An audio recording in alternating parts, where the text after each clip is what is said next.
I'm going to sell you to the highest bidder, girl, whether you like it or not." Those words still burned in Evelyn's ears as the train rattled toward an unknown future. She'd just agreed to marry a complete stranger, a rancher who promised nothing but practical survival. No love, no warmth, just existence. But anything was better than the monster waiting back in San Antonio. Or so she thought. Because the man waiting at Red Hollow Station had eyes colder than a winter grave, and she'd just signed away her freedom to him with nothing but a newspaper clipping and 3 crumpled dollar bills. If you want to see how this desperate gamble plays out, stay with me until the end, and drop a comment telling me what city you're watching from so I can see how far this story travels. Hit that like button, and let's dive in. The bruise on Evelyn's cheekbone had finally faded to a sickly yellow-green, barely visible under the powder she'd stolen from her stepmother's vanity the morning she ran. She touched it gently as the train swayed, feeling the tender spot beneath her fingertips. It didn't hurt anymore. Not physically, anyway. Outside the grimy window, Texas stretched endlessly, flat, brown, and hostile. The landscape looked about as welcoming as her stepfather's face when he was 3 whiskeys deep. Evelyn Mercer was 24 years old, and this was the 3rd time she'd tried to escape. The first time, she'd made it as far as Austin before Marcus Bellamy's men dragged her back. The second time, she'd hidden in a church basement for 2 days before the priest, paid handsomely, no doubt, turned her in. This time felt different, though she couldn't say why. Maybe because there was nothing left to lose. Maybe because the advertisement folded in her coat pocket promised something Marcus's money couldn't reach. She pulled it out now, the newsprint soft from constant handling. Seeking wife. Rancher, Red Hollow, Texas. Must be practical, hardworking. No children. Arrangement is for partnership only. Do not respond if expecting romance or affection. Reply to C. Boone, general delivery. Most women would have found it horrifying. Evelyn had found it perfect. She'd written back that same night, lying about almost everything. Said she was 26. Said she had experience with livestock, which was true only if you counted the neighbor's ornery cat. Said she understood the terms and expected nothing beyond room and board in exchange for honest work. She didn't mention Marcus Bellamy. Didn't mention the arranged marriage to his business associate, a 47-year-old banker named Horace Drummond who collected wives the way other men collected stamps. This would be his 3rd. Didn't mention how Marcus had grabbed her jaw the night she refused, squeezing until she thought her teeth might crack, and promised that one way or another she'd be Drummond's property within the month. "You're not even my real daughter," he'd hissed, his breath reeking of bourbon and cigars. "Your mother had the decency to die and leave you behind. Least you can do is fetch a decent price." That was 2 weeks ago. The train lurched and Evelyn's stomach lurched with it. She pressed her forehead against the cool glass, watching tumbleweeds race across the barren ground, like they were trying to escape something too. Red Hollow was the last stop on the line. The conductor had laughed when she bought the ticket. "Nothing out there but dust and disappointment, miss." "You sure?" She was sure. The train began to slow, brakes screaming. Evelyn's hands trembled as she gathered her single carpet bag. Worn leather, patched twice, containing everything she owned. 3 dresses, all mended. 1 pair of boots. A photograph of her mother she'd managed to hide from Marcus. And buried at the bottom, wrapped in a handkerchief, the $3 that represented her entire fortune. The platform at Red Hollow wasn't really a platform. More like a stretch of packed dirt with a tilted sign that read Red Hollow in peeling paint. 4 people got off the train, a traveling salesman with a sample case, an older woman clutching a hat box, a young boy being collected by his father, and Evelyn. She stepped down, and Texas heat hit her like a physical blow. Nothing like San Antonio's humid warmth. This was dry, relentless, the kind of heat that sucked moisture from your skin and left you feeling like old leather. There were maybe a dozen people waiting. Evelyn scanned their faces, looking for what? She didn't even know what C. Boone looked like. Could be any of them. The gray-haired man with the crooked teeth. The younger fellow with his hat pulled low. The Miss Mercer. The voice came from her left. Not a question, a statement. Evelyn turned. He was tall, well over 6 feet, with shoulders that suggested years of hard labor.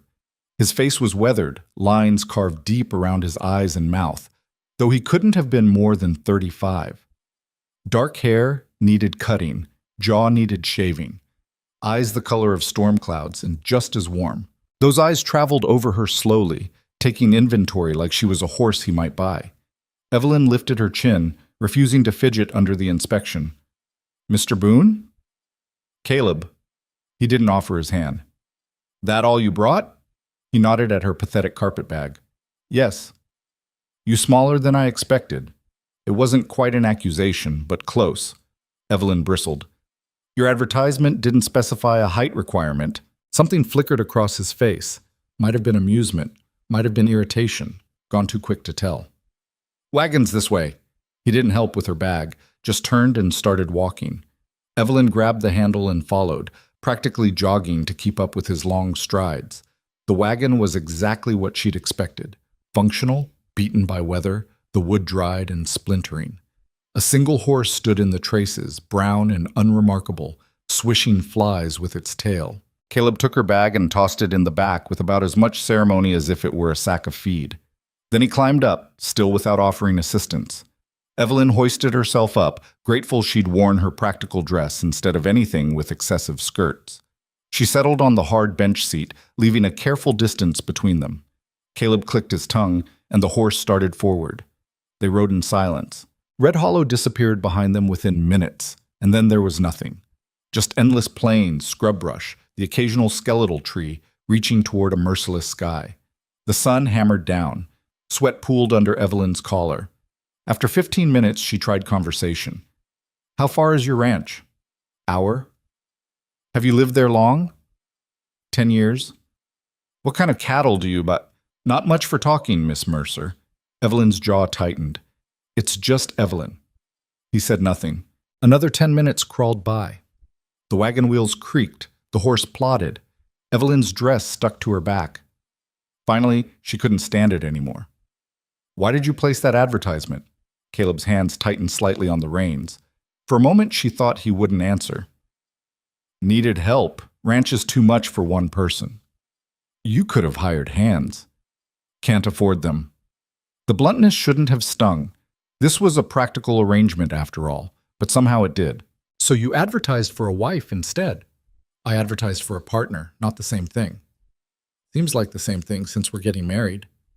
"Marriage is just paper, makes it legal, keeps people from talking. Don't mean anything beyond that." Evelyn absorbed this. She should have been relieved. She'd escaped romance once, didn't need it forced on her again. But there was something almost insulting about his complete indifference. "What happened to your last partner?" she asked. Caleb's expression went carefully blank. "Didn't work out." "Why not?" "She left." 2 words, delivered flat. But Evelyn heard volumes in the silence after. "I'm not going to leave," she said. Caleb glanced at her then, really looked at her. Those storm cloud eyes searched her face. "Everyone says that." "I mean it. I've got nowhere else to go." It slipped out before she could stop it. More honesty than she'd intended. Caleb's gaze sharpened. "Someone after you?" "No." "You're lying." "I'm not." "Your hands are shaking. You keep looking back like you expect someone to be following, and you got a faded bruise on your cheek you tried to cover up." Evelyn's hand flew to her face. She'd thought the powder had hidden it completely. Caleb's expression didn't change, but something shifted in his posture. His voice came out quieter. "Husband?" "Stepfather. And the man he wants me to marry." "You know where you went?" "No, I didn't tell anyone. I just left." Caleb studied the horizon. When he spoke again, his tone was careful, measured. "Ranch is isolated. Nearest neighbor is 8 miles. Town is 12. Nobody comes out unless they have business. If you need to disappear, it's a good place for it." It wasn't sympathy exactly, but it wasn't nothing either. "Thank you," Evelyn said quietly. Caleb nodded once. They rode the rest of the way in silence, but it felt different now. Less hostile. More like 2 people who'd reached an understanding, however fragile. The Boone Ranch appeared suddenly, or what passed for suddenly in landscape this flat. First, the fence line, posts tilted at odd angles, wire sagging. Then the barn, roof missing shingles, walls weathered to gray. Finally, the house. It was small, single story, wood that had once been painted white, but now showed more bare grain than color. The porch sagged on one side. Several windows were dark, curtains drawn or missing. The whole place had the look of something slowly giving up. Caleb pulled the wagon to a stop in front. "Home," he said, with no particular emotion. Evelyn climbed down, her legs stiff from the ride. Up close, the house looked even worse, but she'd lived in worse. Marcus's house had been grand, but cold as a tomb and twice as suffocating. "I'll show you inside," Caleb said, already moving toward the door. The interior was sparse. Front room with a fireplace, ash cold. Kitchen with a cast-iron stove, a table, 2 chairs. A narrow hallway led to what Evelyn assumed were bedrooms. Everything was meticulously clean but worn threadbare. No decorations, no warmth, just function. Caleb stopped in front of a closed door. "This'll be your room. Mine's at the other end. Washrooms outside, back of the house. Pumps in the kitchen." He opened the door. The room was small but adequate. Iron bed frame, thin mattress, single blanket, a dresser missing one knob, a window that looked out over the endless plains. "It's fine," Evelyn said, and meant it. Caleb set her bag inside. "We'll go into town tomorrow. Get married at the courthouse. Judge Hendricks does it quick." "Tomorrow?" "No point waiting. Sooner it's legal. Sooner you can start working without people talking." Romance truly was dead. "All right," Evelyn agreed. Caleb moved toward the door, then paused. "I got rules." "I assumed you would." "I run the ranch my way. You don't question my decisions about stock, land, or money." Evelyn bristled. "I'm not a child." "Didn't say you were. But this place nearly broke me getting it stable. I'm not changing what works. And if I see something that could work better, then you mention it quiet-like, and I'll consider. But final call is mine." Those are the terms. You don't like them. I'll take you back to town tomorrow morning instead of the courthouse." They stared at each other. Evelyn thought about Marcus, about Horace Drummond's damp hands and wet smile, about being property instead of person. "Fine," she said. "Your ranch, your rules." Caleb's shoulders relaxed slightly. "I'll expect you to handle the house. Cooking, cleaning, mending, garden if you're capable. I'll handle everything outside." "I can do that." "And this arrangement, it's practical only. I'm not looking for companionship." The way he said it, like even the word tasted bitter, made something twist in Evelyn's chest. "Neither am I," she lied. Caleb nodded. "I'll leave you to settle in. There's beans and bacon in the kitchen if you're hungry. I've got work to finish before dark." He left, boots heavy on the wooden floor, screen door banging shut behind him. Evelyn stood alone in her new room, her new life, and tried to figure out if she'd made a terrible mistake. She moved to the window, watched Caleb stride toward the barn, all sharp angles and rigid control. A man who'd clearly been hurt and decided never to risk it again. A man who'd reduced marriage to a business transaction, which was fine, perfect even. That's exactly what she needed. So why did it feel so desperately lonely? The next morning arrived cold and gray, threatening rain that wouldn't come. Evelyn woke to silence. No sounds from elsewhere in the house. She dressed quickly in her least worn dress, pale blue cotton, mended carefully at the hem, and braided her dark hair. The mirror above the dresser was so old the silver had worn away in spots, giving her reflection a ghostly, incomplete quality. In the kitchen, she found evidence of Caleb's breakfast. A single plate washed and drying by the sink, coffee grounds still in the pot. She poured herself what remained, lukewarm and bitter, and tried to settle her nerves. Today she was getting married, to a stranger, who didn't want her as anything except unpaid labor.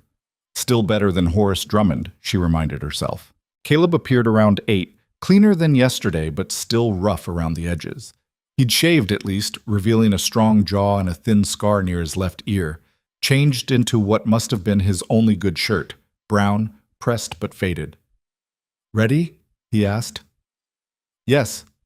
The ride into town was a repeat of yesterday's silence, except tighter somehow, more weighted. Evelyn kept her hands folded in her lap to hide their trembling. Red Hollow looked even smaller in daylight. Main Street consisted of maybe 8 buildings: general store, saloon, church, bank, courthouse, hotel, doctor's office, and a building with a sign too faded to read. A handful of people moved about their business, several stopping to stare openly at Caleb's wagon.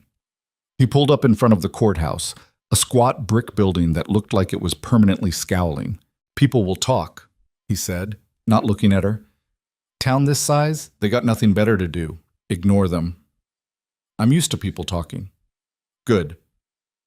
Inside, the courthouse smelled like old paper and lemon oil. A clerk at the front desk, middle-aged woman with spectacles on a chain, looked up and immediately straightened. "Caleb Boone, been a while." "Mrs. Patterson, need to see Judge Hendricks." Her eyes shifted to Evelyn, sharp with curiosity. "This about what I think it's about? Is he available?" Mrs. Patterson pursed her lips, clearly annoyed at being denied gossip, but stood and disappeared through a side door. Evelyn waited, acutely aware of her worn dress, her cheap boots, the fact that she was about to marry a man she'd known for less than 24 hours. "Caleb?" The voice belonged to a man emerging from the same side door, late 60s, gray beard neatly trimmed, wearing a vest despite the heat. Judge Hendricks, presumably. "Judge." Caleb removed his hat. "Need a marriage license drawn up and witnessed." The judge's eyebrows rose slightly. "That's so." He looked at Evelyn. "And you are?" "Evelyn Mercer." "Miss Mercer here understands the terms," Caleb added. "We've discussed it. It's a practical arrangement." "I see." The judge's expression suggested he'd seen this before and didn't approve. "Miss Mercer, you're certain? You understand marriage in Texas is legally binding?" "I understand." "And you're entering this of your own free will? No one's forcing you?" Evelyn thought about Marcus's hands on her jaw. Horace Drummond's collection of wives. "No one's forcing me," she said firmly. The judge studied her a moment longer, then sighed. "All right then, come into my office. We'll need 2 witnesses." "Mrs. Patterson," he called. "Find me Samuel and bring him in." 20 minutes later, Evelyn Mercer became Evelyn Boone. The ceremony was brutally efficient. No vows beyond "I do," no rings, no kiss, just signatures on paper, hers still shaky, Caleb's bold and angular, and the judge's official stamp. "Congratulations," Judge Hendricks said, sounding like he was offering condolences instead. Caleb paid the fee, $2, and turned to leave. "Wait," Evelyn said. He stopped. She'd just married this man. Shouldn't there be something? Some acknowledgement that their lives had just permanently tangled together? But Caleb's expression remained closed, distant. "We should get back," he said. "Fence in the north pasture needs repair before it falls completely." "Right." "Of course." They returned to the wagon, to silence, to the ranch. Evelyn kept her left hand in her lap, studying the bare finger where a ring should have been. Mrs. Boone. She'd changed her name, her legal status, her entire future, and somehow felt exactly the same as she had this morning, except lonelier. That first week passed in a blur of work. Evelyn had claimed she could handle domestic duties, and she'd meant it, but the scope of neglect was staggering. The house had been cleaned regularly but superficially. Beneath the surface, everything was falling apart. Cupboards held mismatched dishes, half of them chipped. The pantry organization made no sense. Beans mixed with tools, preserves next to ammunition.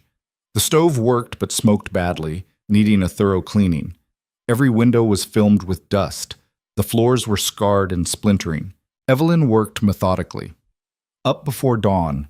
Coffee first, learning to make it strong the way Caleb preferred. Then breakfast.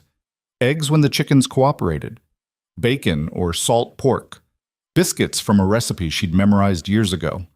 Caleb ate in silence, nodded once in what might have been appreciation or acknowledgement, then disappeared into the endless work of keeping the ranch alive. After breakfast, Evelyn cleaned, reorganized, mended curtains, patched holes in the porch screen, attacked the stove with determination until it stopped smoking, created order from chaos, room by room. She rarely saw Caleb during daylight. He was always somewhere else, mending fence, checking cattle, repairing the barn roof, dealing with some crisis she only learned about through its aftermath. Mud on the floor, torn clothing left by the washroom, tools appearing in odd places. Dinner was the only time they occupied the same space for more than 5 minutes. Evelyn cooked, Caleb ate. They didn't talk. Well, that wasn't entirely true. Pass the salt. More coffee? Rain's coming tomorrow. Conversations, if you could call them that, never exceeded 10 words. By the end of the week, Evelyn felt like a ghost haunting someone else's life. She existed, she worked, but she barely felt real. Friday evening, she made stew, beef from the ranch, vegetables from the struggling garden she'd discovered behind the house, thickened with flour and seasoned carefully. It was good. She knew it was good. Caleb ate 3 bowls without comment. When he finally pushed back from the table, Evelyn spoke before she could lose her nerve. "Did you like it?" He paused, halfway to standing. "Like what?" "The stew. Was it all right?" "It was fine." "Just fine?" Caleb's brow furrowed like he couldn't figure out why this mattered. "It was good. Better than I cook." "That's not saying much, is it?" Something flickered in his expression, almost amusement. "No, I suppose it's not." He carried his bowl to the sink, rinsed it, he always cleaned his own dishes, she'd noticed, and moved toward the door. "Caleb?" He stopped but didn't turn around. "Do you always eat like that?" "Like what?" "Like you're alone." Now he turned, studied her with those storm cloud eyes. "I am alone, usually. But I'm here now." "You're here to work, not to—" He gestured vaguely. "Make conversation." "Would it kill you to try?" "Might." "That's not funny." "Wasn't joking." They stared at each other. Evelyn felt frustration building in her chest, hot and sharp. "I've been here a week," she said carefully. "I've cleaned your house, cooked your meals, mended your clothes. The least you could do is acknowledge I exist." Caleb's jaw tightened. "I never asked for companionship." "I'm not asking for companionship. I'm asking for basic human decency." "You want decency?" "Fine. The stew was excellent. Best I've had in years. House looks better than it has since—" He stopped abruptly. "Since she left?" Evelyn finished quietly. Caleb's expression went hard. Don't what? Mention that someone else existed before me? That you're comparing me to her, whether you admit it or not? You don't know anything about it. Only because you won't tell me. Because it's none of your business. I'm your wife. On paper, that's all." The words landed like a slap. Evelyn felt her eyes sting and hated herself for it. She'd known the terms, agreed to them. She had no right to feel hurt, but she did anyway. "You're right," she said, voice carefully level. "I apologize for overstepping." She turned back to the dishes, back rigid, fighting to keep her hands steady. Behind her, Caleb didn't move for a long moment. Then his boots sounded on the floor. The screen door opened, closed. He was gone. Evelyn exhaled shakily, bracing her hands on the edge of the sink. This was fine. This was what she'd signed up for. Practical arrangement. No expectations. So why did she feel like she'd just lost something she'd never actually had? That night, Evelyn couldn't sleep. She lay in the narrow bed, staring at the ceiling, listening to the house settle. Wind rattled the windows. Somewhere outside, a coyote called. Lonely, searching. She thought about San Antonio, about Marcus and his threats, about Horace Drummond's wet smile.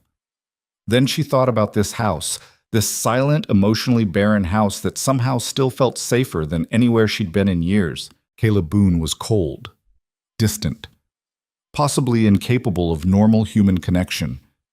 But he hadn't hurt her, hadn't threatened her, hadn't touched her at all, actually, except for that one moment during the ceremony when the judge insisted they at least clasp hands. His palm had been rough, calloused from years of ranch work, but warm, solid, real. Evelyn rolled onto her side, tucking her hands under her cheek. Through the thin wall, she could hear nothing from Caleb's room. Either he was already asleep or he moved silently. She wondered if he ever felt lonely. Probably not. People like Caleb, people who'd been hurt badly enough, learned to prefer isolation, safer that way. No risk of being abandoned again if you never let anyone close in the first place. Evelyn understood that more than she'd ever admit. She just started to drift off when she heard it. A faint sound from somewhere in the house. Not Caleb, something else. Scratching. She sat up, heart suddenly pounding. Mice? The house was old enough. The sound came again, more insistent. From the kitchen. Evelyn grabbed her shawl and crept into the hallway. Moonlight filtered through the windows, casting everything in silver and shadow. The kitchen was empty, but the scratching continued. The back door. Someone, or something, was trying to get in. Evelyn's mouth went dry. She looked around for a weapon, grabbed a heavy iron skillet, and approached the door carefully. "Who's there?" she called out, voice shakier than she wanted. The scratching stopped. Then, "Ma'am?" A man's voice, young, uncertain. "Who are you?" Evelyn demanded. "Danny Cooper, ma'am. I work for Mr. Boone. I'm sorry to bother you so late, but one of the cattle got through the fence, and I can't find Mr. Boone, and I thought—" Evelyn yanked open the door. A kid stood there. Couldn't be more than 16, gangly and nervous, hat in his hands. He looked shocked to see her. You're Caleb's wife?" "I am. Where is he?" "Don't know, ma'am. Check the barn, the bunkhouse. The north pasture fence is down and there's at least 3 head loose. If they get much further, we'll lose them in the dark." Evelyn's mind raced.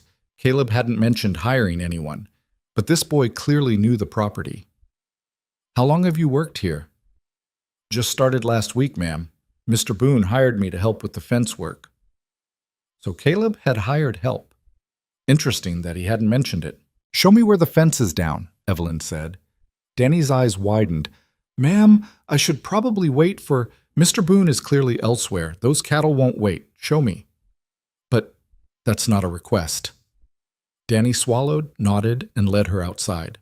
The north pasture was a 20-minute walk in the dark. Evelyn followed Danny's lantern, her worn boots slipping on loose rocks. The temperature had dropped, and her shawl wasn't nearly warm enough. When they reached the fence, the damage was immediately obvious. A whole section had collapsed, posts tilted, wire tangled on the ground. And beyond it, in the darkness, she could hear cattle lowing nervously. "We need to get them back before they scatter completely," Danny said. "But I can't do it alone. And without Mr. Boone, then we'll do it together." "Ma'am, you can't—" "Watch me." For the next hour, Evelyn learned exactly how little she knew about cattle. They were stubborn, easily spooked, and seemingly determined to go anywhere except where she wanted them. But slowly, with Danny calling directions and Evelyn blocking escape routes, they managed to herd the 3 strays back toward the broken fence. By the time they finished, Evelyn was covered in mud, her dress torn, her hands scraped raw from handling fence wire. But the cattle were contained. "We should patch this temporarily," Danny said, examining the damage.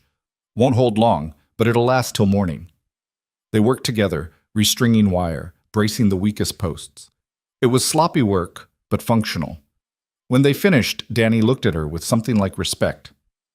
"You're tougher than you look, Mrs. Boone."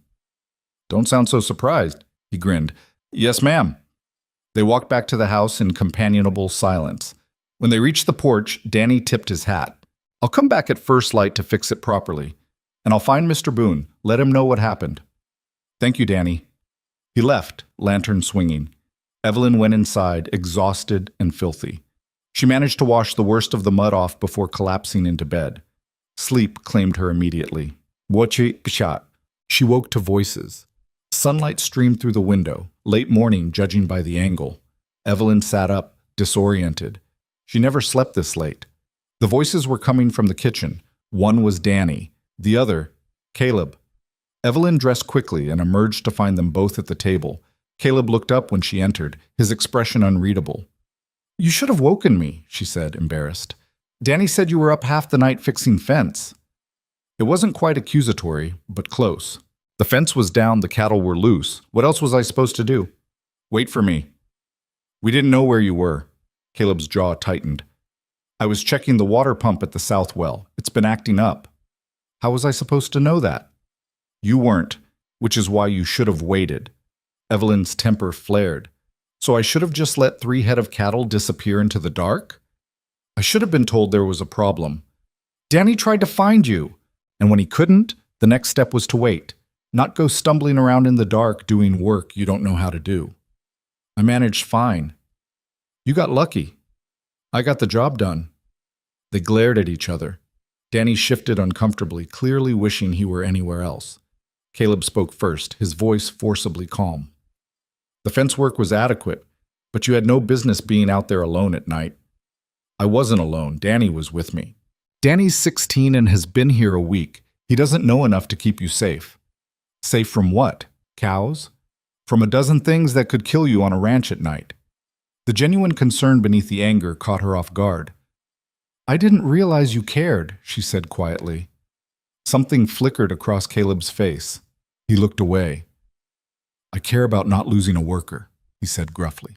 Hard enough to find someone willing to stay out here. The moment broke. Evelyn felt something inside her harden. Of course, she said.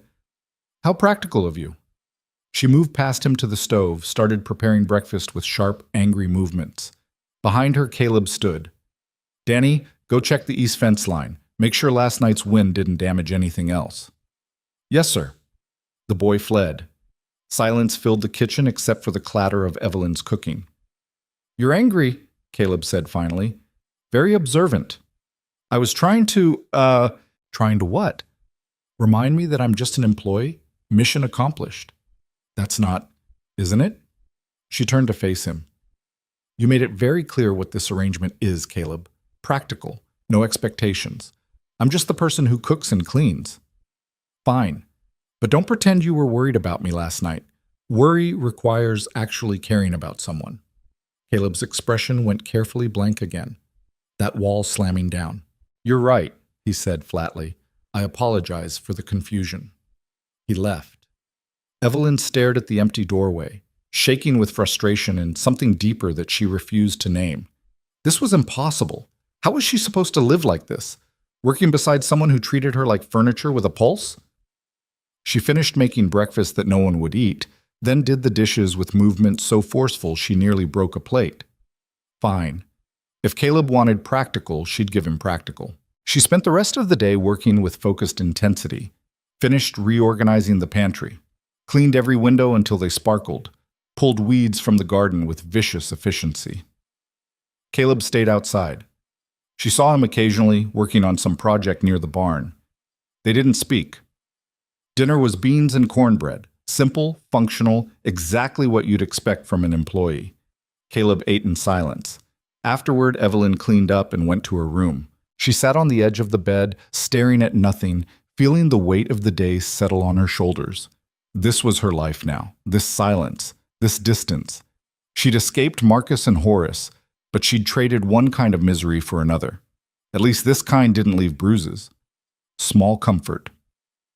Through the wall, she heard Caleb moving around in his room. The floor creaked. A drawer opened and closed. Two people living in the same house, separated by a few feet of wall in an ocean of hurt neither would acknowledge. Evelyn lay down, pulled the thin blanket over herself, and watched shadows move across the ceiling. Tomorrow would be the same, and the day after, and the day after that. This was her future. She'd better get used to it. Boscht. 3 more weeks passed in the same pattern. Work. Silence. Meals eaten together, but alone. 2 people circling each other like planets in separate orbits, never quite colliding. Evelyn fell into the rhythm of ranch life despite herself. Wake before dawn. Start coffee. Make breakfast. Clean. Mend. Cook. Clean again. Collapse into bed exhausted. The work was endless, but it had a certain honesty to it. Unlike San Antonio's suffocating social rules, here the equation was simple. Work equaled results. She could see the difference she was making, the house slowly transforming, the garden beginning to produce, meals improving. Caleb acknowledged none of it. Oh, he didn't complain, but he didn't comment either. Just ate what she cooked, lived in the spaces she cleaned, wore the clothes she mended, and remained as emotionally accessible as the horizon. Danny became her only source of conversation. The kid came by most days, always polite, always willing to explain ranch things when she asked. He'd mentioned his own family, father who drank, mother who'd died, 5 younger siblings he helped support. Working for Caleb was his first real job. He's tough but fair, Danny told her one afternoon while she fed the chickens. Pays what he promises, doesn't yell, doesn't hit. That's more than most. The bar is remarkably low, Evelyn observed. Danny grinned. Yes, ma'am. But out here, you take what you can get. She thought about that later. Taking what you can get. Wasn't that what she was doing? She'd run from one bad situation straight into another type of emptiness. Except except sometimes she caught Caleb watching her. Quick glances when he thought she wasn't looking. His expression unreadable, but attentive. And small things kept appearing. Fresh water outside her bedroom door every morning before she woke. The broken hinge on the pantry door fixed overnight. Her riding saddle, which she'd mentioned to Danny was rubbing her wrong, mysteriously repaired with new stitching. Caleb never mentioned these things. Never took credit. But who else could it be? It was confusing. Maddening. He gave her nothing in words, but these tiny gestures whispered something different. One evening, Evelyn decided to test the theory. She'd made apple pie from fruit she'd found at the general store. Expensive, but she'd used some of the small household budget Caleb had given her. It was her mother's recipe, one of the few things she remembered clearly from before everything fell apart. She served it after dinner without comment. Caleb took a bite, then stopped. "This is—" He paused, seeming to struggle for words. "Terrible?" Evelyn offered. "No, it's good. Really good. Thank you." He took another bite, then another, finished the whole slice, which for Caleb was practically enthusiasm. "Your mother's recipe?" he asked. Evelyn froze. "How did you know?" "You got the same look on your face my mother used to get when she made her blackberry cobbler, like you were somewhere else." It was the most personal thing he'd ever said to her. "Yes," she admitted softly. "My mother taught me before she died." Caleb nodded slowly. She'd be proud. This is perfect. Then he stood, carried his plate to the sink, and left. Evelyn sat alone with the rest of the pie, something warm and painful expanding in her chest. He'd noticed, understood, offered exactly the right words, then immediately retreated. It was like trying to befriend a wild animal. 1 step forward, 3 steps back. Progress measured in moments so small you could barely see them. But they were there. That night, Evelyn made a decision. She couldn't keep living in this limbo. Either she gave up on any possibility of connection, accepted the practical arrangement exactly as defined, or she tried to bridge the gap between them. The safe choice was obvious: accept the situation. Stop hoping for more. But Evelyn had never been particularly good at safe choices. If she had been, she'd have married Horace Drummond and lived a comfortable, miserable life. Instead, she was here, on a failing ranch in the middle of nowhere with a man who couldn't or wouldn't let anyone past his defenses. But he'd noticed the pie. Understood what it meant. That had to count for something. Tomorrow, she decided, she'd try again. And the day after that. And the day after that. However long it took. Because the alternative, this lonely, silent existence, was its own kind of dying. And Evelyn had come too far to just give up. Even if Caleb Boone was the most stubborn, emotionally constipated man in all of Texas. Maybe especially because of that. The breaking point came on a Tuesday, exactly 5 weeks after Evelyn had arrived. She'd spent the morning reorganizing the supply shed, a disaster of epic proportions where nails lived next to preserves and rope tangled with spare harness leather. It made no sense, wasted time every time Caleb needed something, and drove her absolutely crazy. So she fixed it. Tools on one wall, sorted by type, hardware in labeled containers. Leather goods hung properly. Supplies arranged by frequency of use. It took her 4 hours, but when she finished, the shed actually functioned like a shed instead of a junk heap.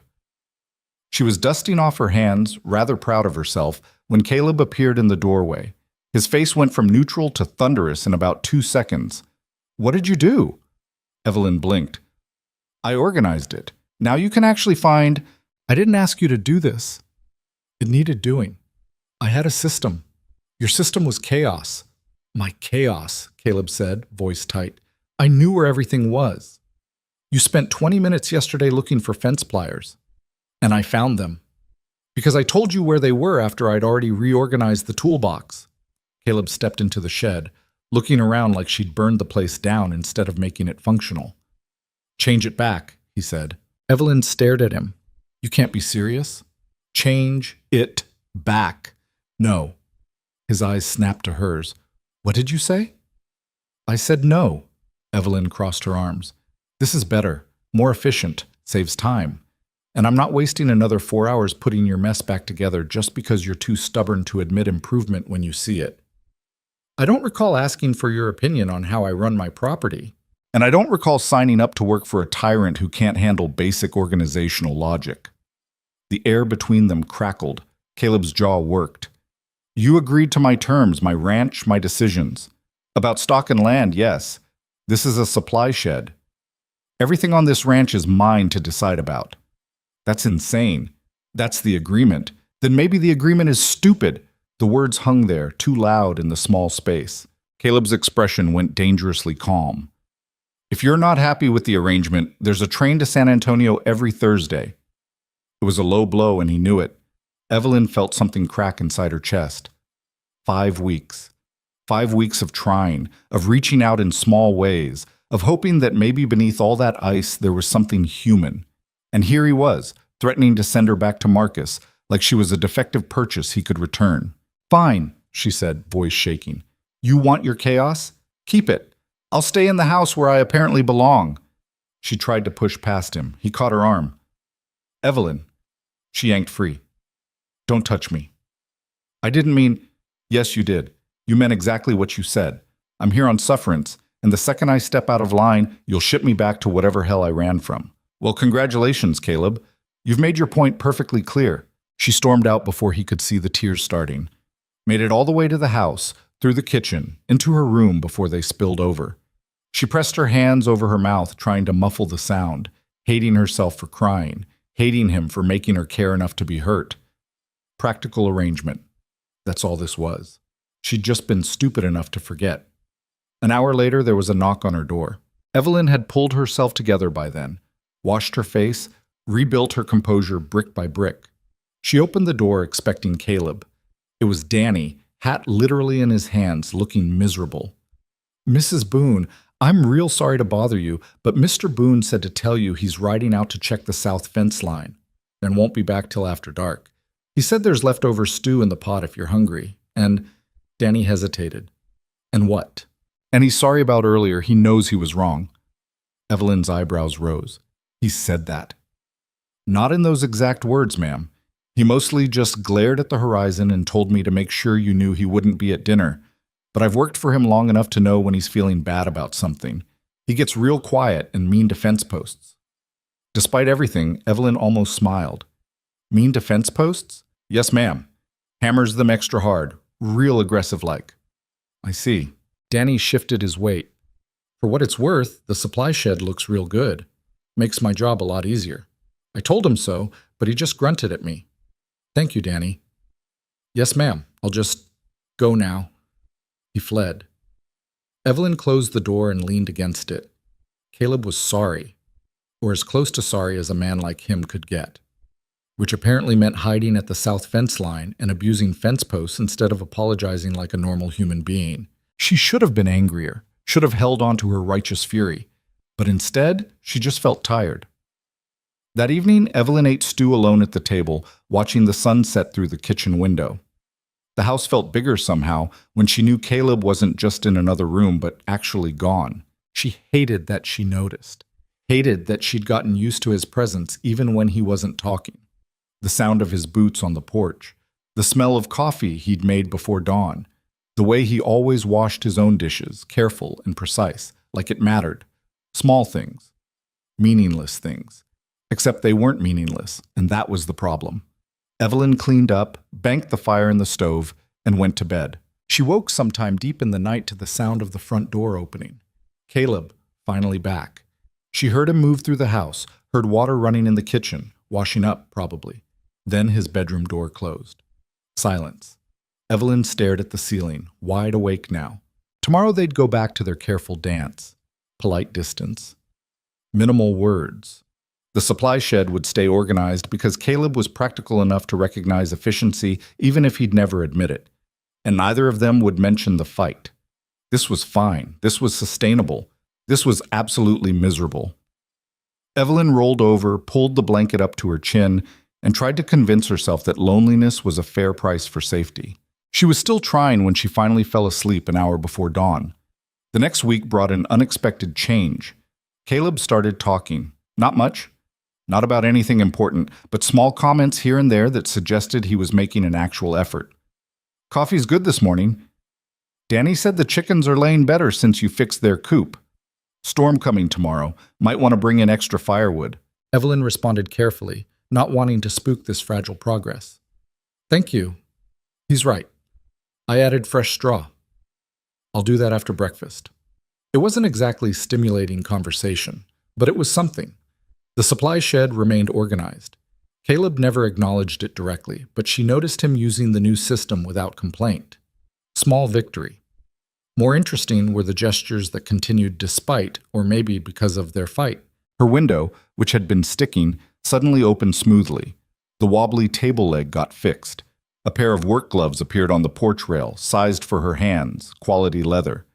And one morning, Evelyn found a bundle of wildflowers in a jar outside her door. They were scraggly things, definitely picked by someone with no experience in flower arranging. Half were already wilting. But they were there, and there was only one person who could have left them. Evelyn brought them inside, put them on the kitchen table, and didn't say a word about it. That evening, Caleb glanced at the flowers exactly once. His ears went slightly red. They ate dinner in silence, but it felt different somehow. Less empty. After he left, Evelyn touched one of the wilted petals gently. The man was infuriating, emotionally stunted, incapable of just using his words like a normal person. But he was trying. In his own broken, backwards way, he was trying. It was something. 2 days later, Caleb taught her to ride properly. It started because Evelyn mentioned needing supplies from town and not wanting to wait for him to have time to make the trip. "You can't ride well enough," Caleb said. "Not for 12 miles each way." "I can ride fine." "You can sit on a horse without falling off." "That's not the same as riding." "Then teach me." He looked surprised, like he'd expected her to argue. "Now?" he asked. "Unless you're too busy being mean to fence posts." His mouth twitched. Might have been a smile. Hard to tell. "Get your hat.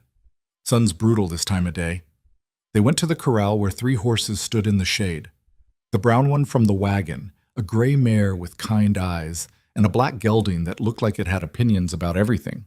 Caleb brought out the gray. "This is Dolly. She's patient. Won't spook easy. Good horse to learn on." He saddled her while explaining each step. Evelyn paid attention, watching his hands work with casual expertise. "Now mount up," he said. Evelyn grabbed the saddle horn, stuck her foot in the stirrup, and hauled herself up with more determination than grace. "Good. Now, I know how to sit, Caleb. I'm not completely incompetent." "Didn't say you were, but there's sitting and there's riding. You want to learn or not?" Evelyn swallowed her pride. "I want to learn."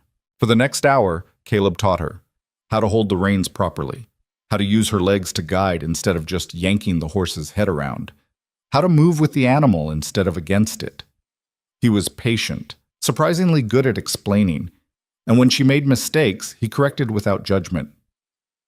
"Loosen your shoulders. You're tense. Don't pull back so hard. She'll stop fine with gentle pressure." "Better. You're getting it." By the end, Evelyn could walk Dolly around the corral with something resembling competence, and even managed a slow trot without bouncing around like a sack of potatoes. Caleb watched from the fence, arms crossed, expression unreadable. "You'll do," he said finally. "Practice every day for a week. Then we'll try a short ride out to the creek. If that goes well, town after that." "Thank you."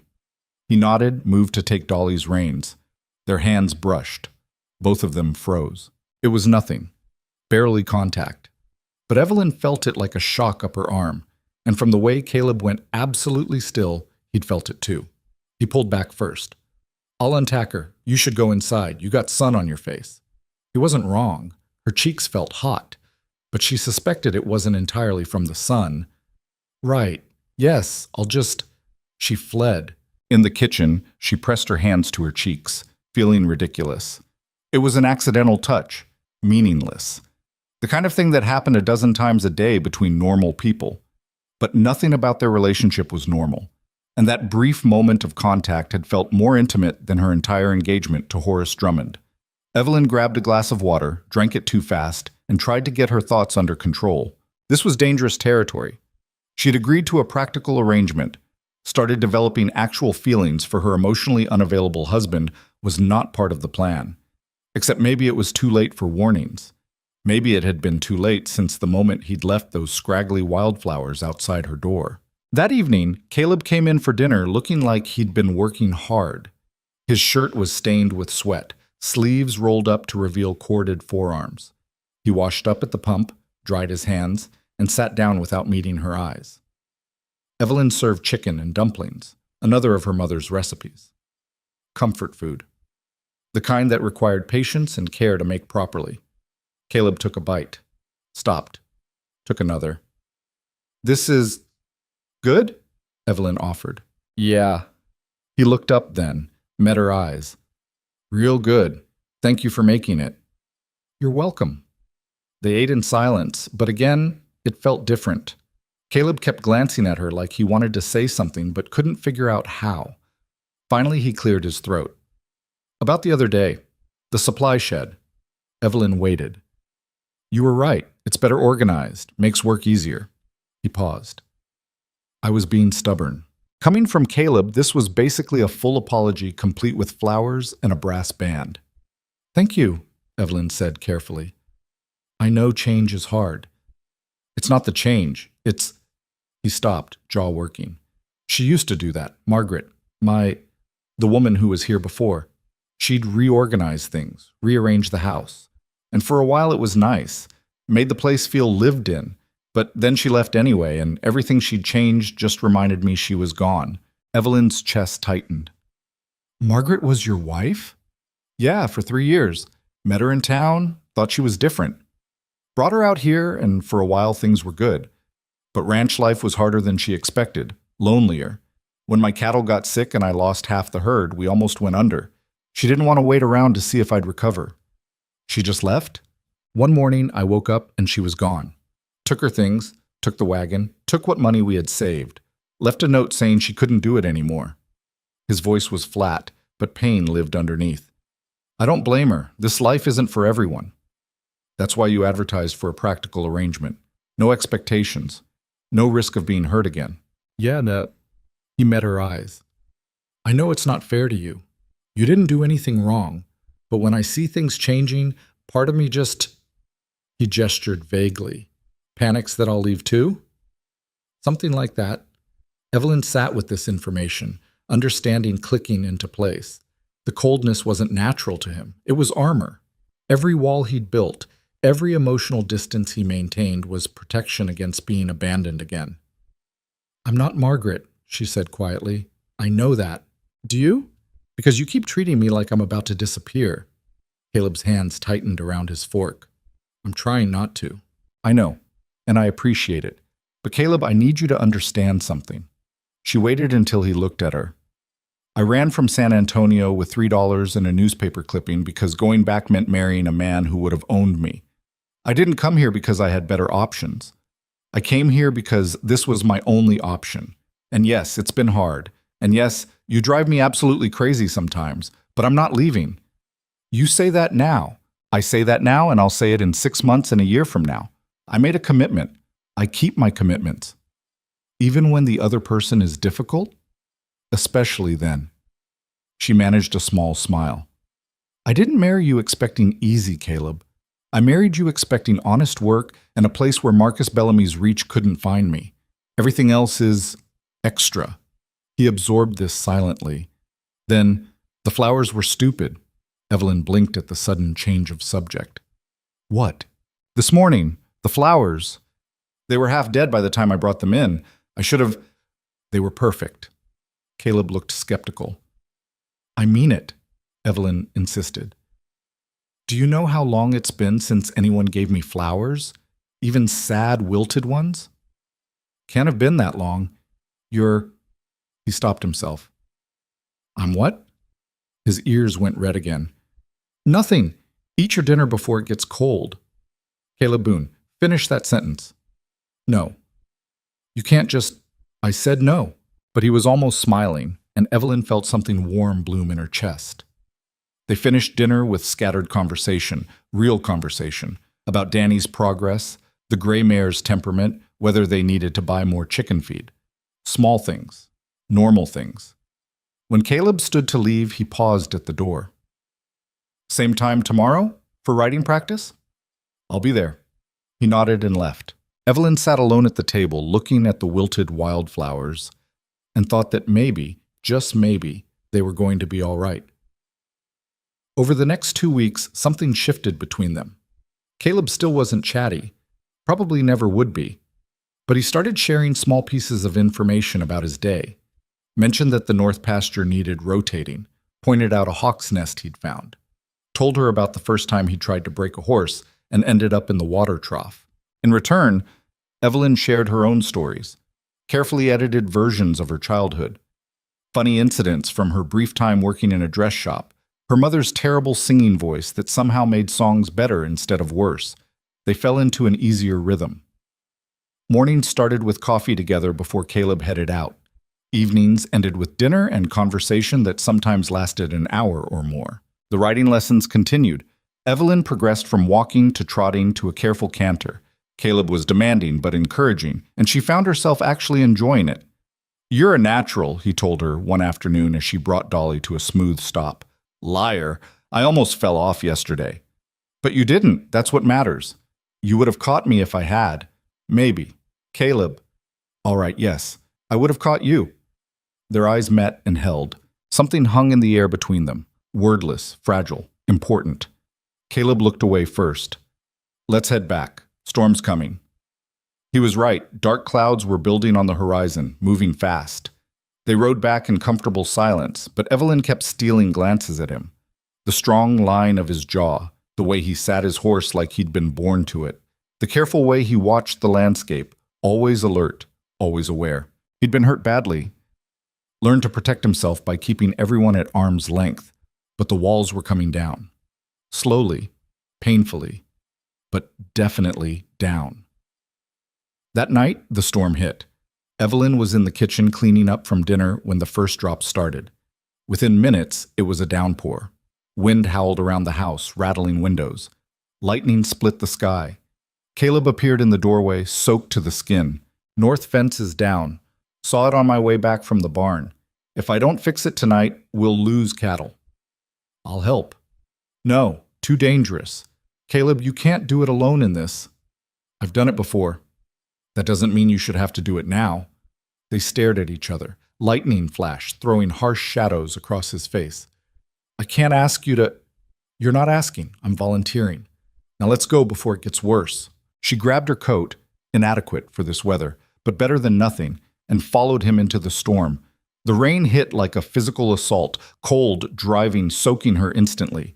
The wind tried to knock her sideways. Evelyn grabbed Caleb's arm for balance, and he steadied her automatically. "Stay close!" he shouted over the wind. They made their way to the north pasture, fighting for every step. By the time they reached the fence, Evelyn was shaking from cold and exertion. The damage was worse than she'd expected. An entire section had collapsed, posts pulled from the ground, wire tangled and torn. Beyond it, she could hear cattle lowing nervously, moving too close to the break. "We need to get them back first," Caleb yelled, "then patch the fence." For the next hour, they worked in brutal conditions, herding frightened cattle away from the break, wrestling with posts that kept sliding in mud, stringing wire with numb fingers that could barely grip. Twice, Evelyn slipped. Twice, Caleb caught her. The second time, his hands stayed on her arms a moment longer than necessary. "You all right?" he shouted. "Fine, keep going." They worked side by side, matching each other's movements. When Evelyn struggled with a post, Caleb was there. When Caleb needed wire cut, Evelyn already had the tools. It wasn't smooth or easy. They were fighting the storm, the mud, the dark, their own exhaustion. But they were fighting together. Finally, impossibly, the fence held. Not pretty, not permanent, but functional enough to last till morning. Caleb tested it one more time, then turned to Evelyn. She was covered in mud, hair plastered to her head, shaking from cold. But she'd stayed, fought beside him for hours without complaint. Something cracked in his chest. "Let's get back," he said roughly. The walk to the house felt longer than the walk out. Evelyn's legs were shaking. Her coat was so waterlogged it weighed 10 pounds. But she kept going, Caleb's hand occasionally steadying her when she stumbled. Inside, they stood dripping on the kitchen floor.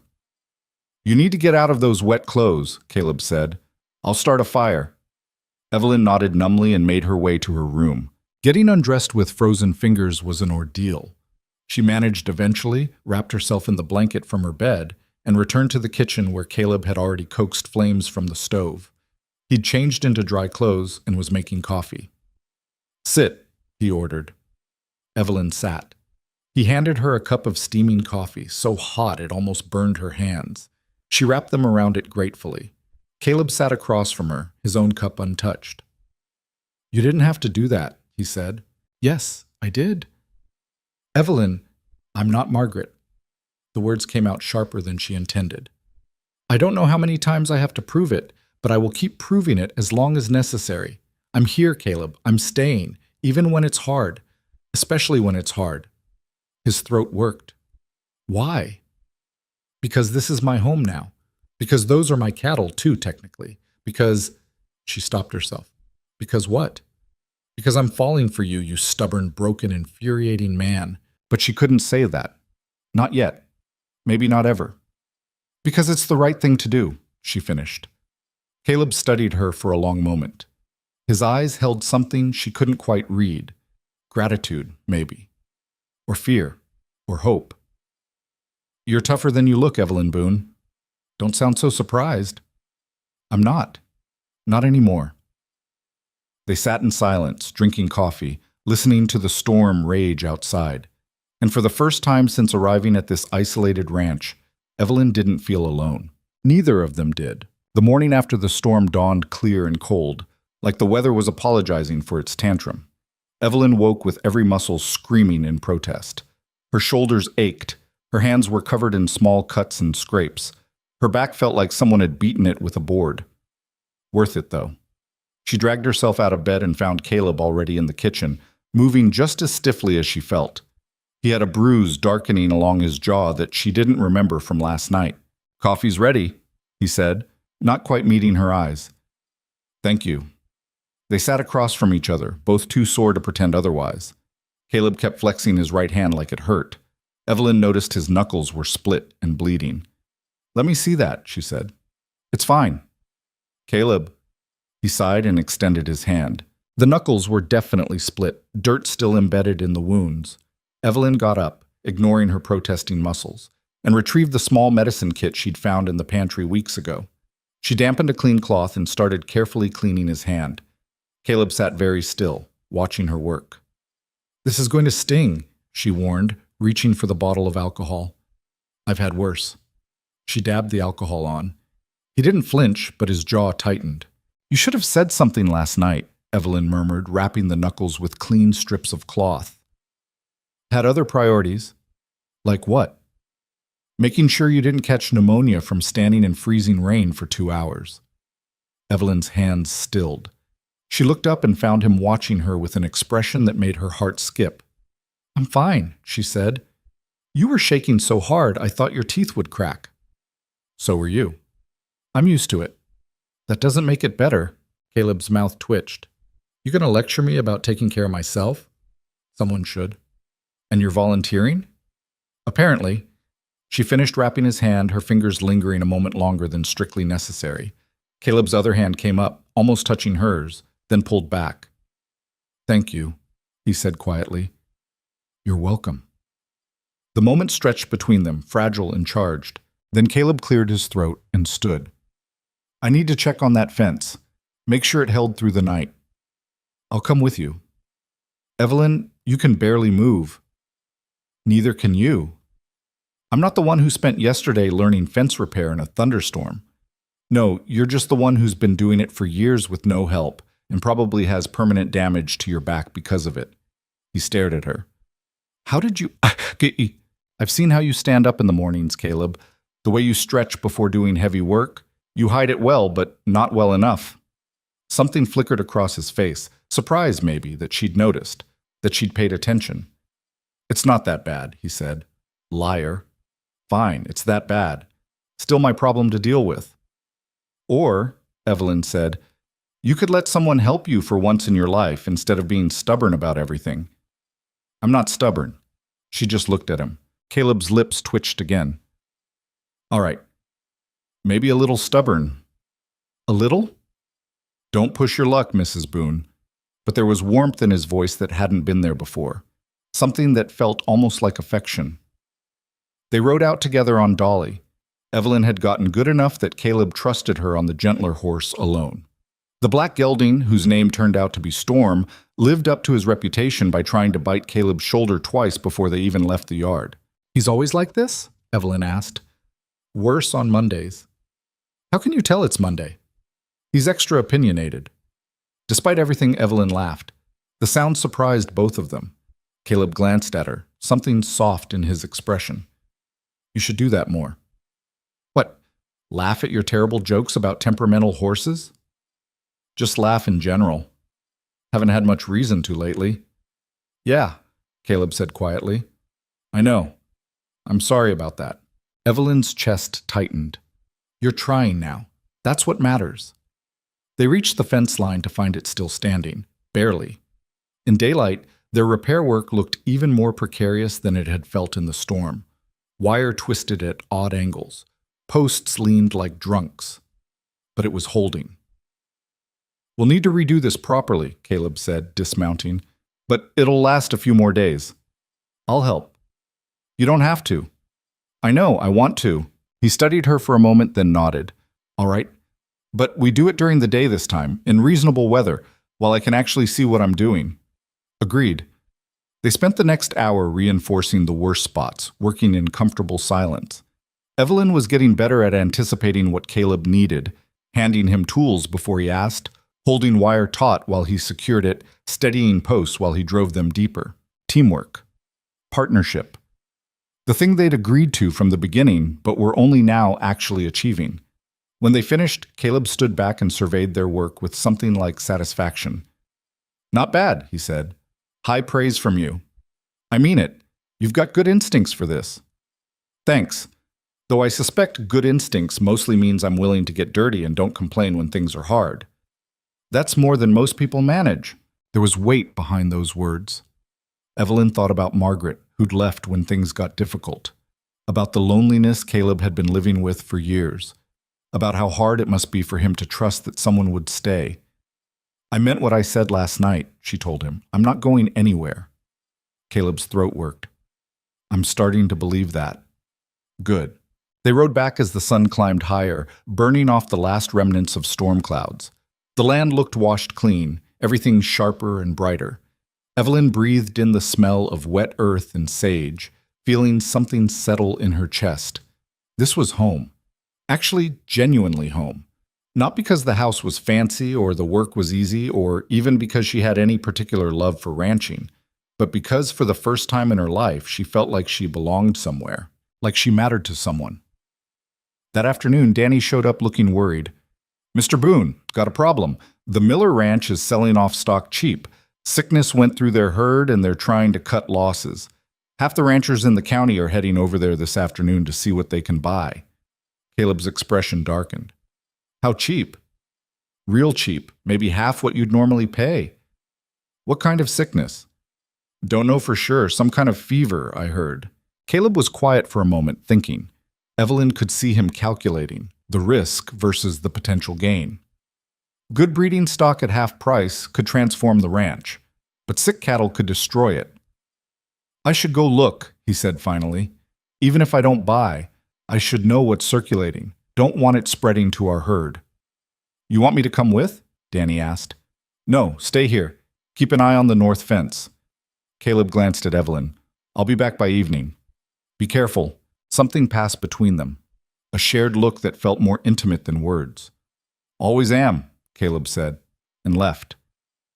Evelyn watched him ride off, feeling oddly anxious about his absence, which was ridiculous. He'd been leaving the ranch regularly since she arrived. This was no different, except it felt different. Everything felt different now. She threw herself into work to distract herself, finished the mending that had been piling up, weeded the garden, started bread dough for tomorrow, checked on the chickens. The afternoon crawled by. Evening came. No Caleb. Evelyn made dinner anyway, keeping it warm on the stove. Told herself there was nothing to worry about. He'd probably gotten caught up in negotiations or stopped to talk with other ranchers. Perfectly normal. Full dark arrived. Still no Caleb. Now Evelyn was genuinely worried. She stepped out onto the porch, straining to hear hoofbeats. Nothing but wind and the distant call of coyotes. Danny appeared from the bunkhouse, looking concerned. He's not back yet? No? That's not like him. Mr. Boone's always back before dark unless something's wrong.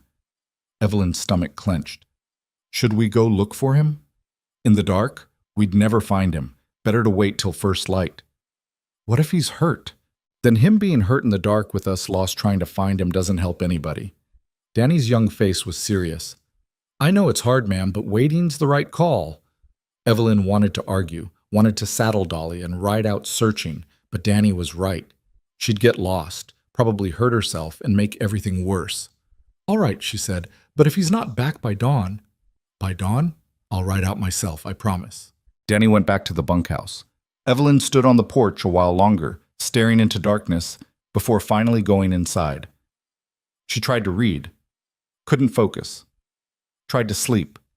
Couldn't relax. Midnight came and went. 1 in the morning, 2.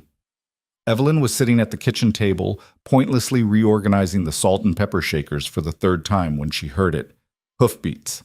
She ran to the door, yanked it open. Caleb rode into the yard on Storm, slumped in the saddle, moving wrong. Evelyn was down the porch steps before she thought about it, reaching Storm's side as Caleb tried to dismount and nearly fell. She caught him, or tried to.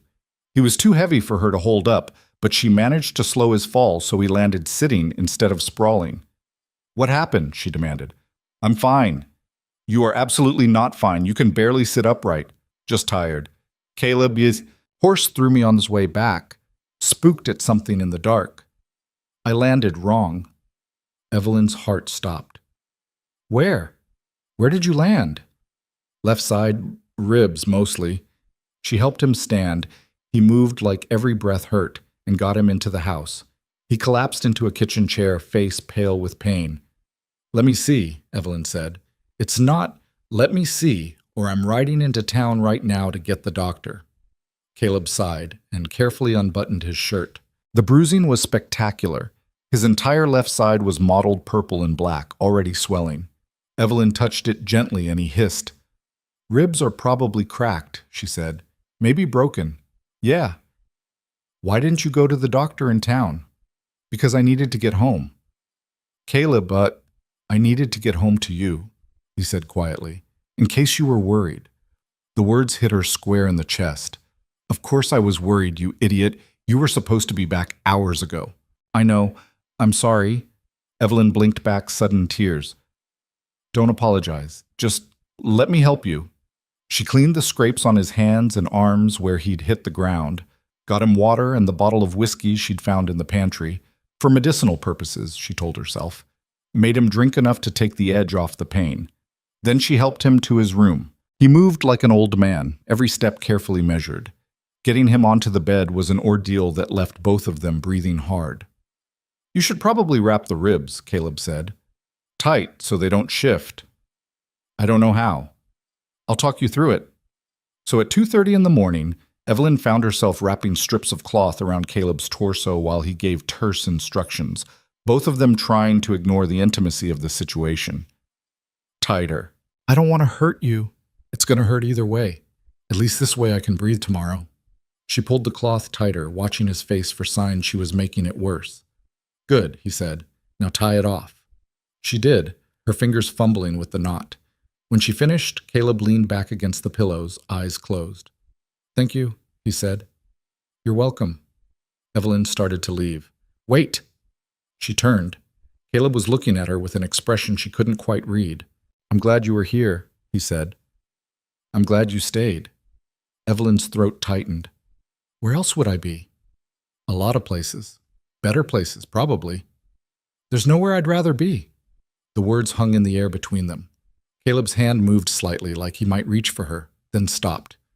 You should get some sleep, he said instead. So should you. Yeah. Evelyn lingered another moment, then forced herself to leave. In her own room, she lay awake listening for sounds from across the hall. Once, she heard him shift and groan. She almost went to check on him, but he'd asked for space, and she needed to respect that, even if every instinct she had was screaming at her to go to him. The next morning, Caleb was worse. He couldn't get out of bed without help, couldn't take a full breath without pain radiating through his chest. Evelyn brought him breakfast and watched him eat left-handed because moving his right arm pulled the damaged ribs. "You're not working today," she informed him. "Can't just stop." "Yes, you can. Danny and I will handle the essential stuff. Everything else can wait." "Evelyn, this is not a discussion, Caleb. You're injured. You need to rest. End of story." He looked like he wanted to argue, but the pain in his side must have won because he just nodded. "Thank you," he said quietly. Evelyn spent the day running the ranch with Danny's help, feeding animals, checking fences, dealing with a pump that had decided today was a great day to malfunction. It was exhausting, but she managed. Every few hours, she checked on Caleb, brought him food, made sure he was taking water, changed the wrapping on his ribs when it started to loosen. By the third day, he was improving. By the fifth, he could move around without looking like he was dying. By the seventh, he was back to light work despite Evelyn's protests. "I've been laying around like an invalid long enough," he said. "You have broken ribs. Cracked ribs. That's not better." "Evelyn, I appreciate the concern, but I'm fine." "You're not fine. You're just stubborn. Can be both." She glared at him. He almost smiled. "Compromise," he offered. "I'll take it easy, no heavy lifting, but I need to move around or I'll go crazy." "Fine. But if you re-injure yourself, I'm tying you to the bed."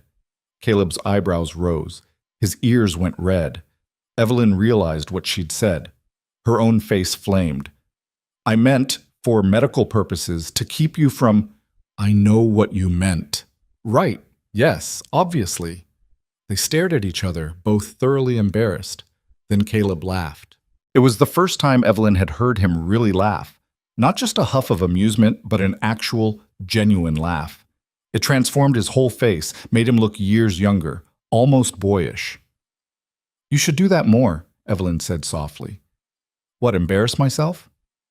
"Laugh. You look happy when you laugh." The laughter faded, but the warmth in his expression remained. "Haven't had much to laugh about in a long time," he admitted. "But lately—" He trailed off, looking at her in a way that made her heart race. "Lately?" she prompted. "Lately things feel different. Better." "Because of the organized supply shed?" "Because of you." The words landed between them like a confession. Evelyn's breath caught. "Caleb, I know what we agreed to," he said quickly. "Practical arrangement. No expectations. And if that's all you want, I'll respect that. But I need you to know it's not all I want. Not anymore." Her heart was pounding so hard she could hear it. "What do you want?" "I don't know. Something more. Something real." He looked frustrated with himself. "I'm not good at this. Talking about feelings. Margaret used to get so angry because I couldn't just say what I meant." "You're doing fine." "I'm really not." "Caleb." Evelyn stepped closer. "What are you trying to say?" He met her eyes, his own storm cloud gray and fierce. "I'm trying to say that when I got thrown from that horse, the first thing I thought about was getting back to you. That when you spend all day working yourself half to death keeping this ranch running, I notice. That those ridiculous wilted flowers I left were because I saw them and thought you might like them. That somewhere between you reorganizing my supply shed and telling me I'm an idiot for working in a thunderstorm, I started—" He stopped, jaw working. "I started caring about you. More than I should. More than is safe." Evelyn felt tears prick her eyes. "You think I don't feel the same way?" she asked quietly. "You think I spent the night terrified you weren't coming home because I'm just worried about losing a business partner?" Hope flickered across his face. "Evelyn." "I ran away from San Antonio because I couldn't stand the idea of being owned by someone who saw me as property, and I came here expecting exactly what you advertised. Practical arrangement, nothing more. But you—" She shook her head. "You're infuriating and stubborn and emotionally constipated, but you're also kind in ways you don't want anyone to see. You notice things. You care even when you pretend not to. And somewhere along the way, I stopped seeing this as just survival and started seeing it as, as what? As home. As the place I want to be. As—" She took a breath. "As the person I want to be with." Caleb closed the distance between them in 2 steps. For a moment they just stood there, close enough that she could feel the warmth of him, see the rapid pulse in his throat. "I want to kiss you," he said roughly.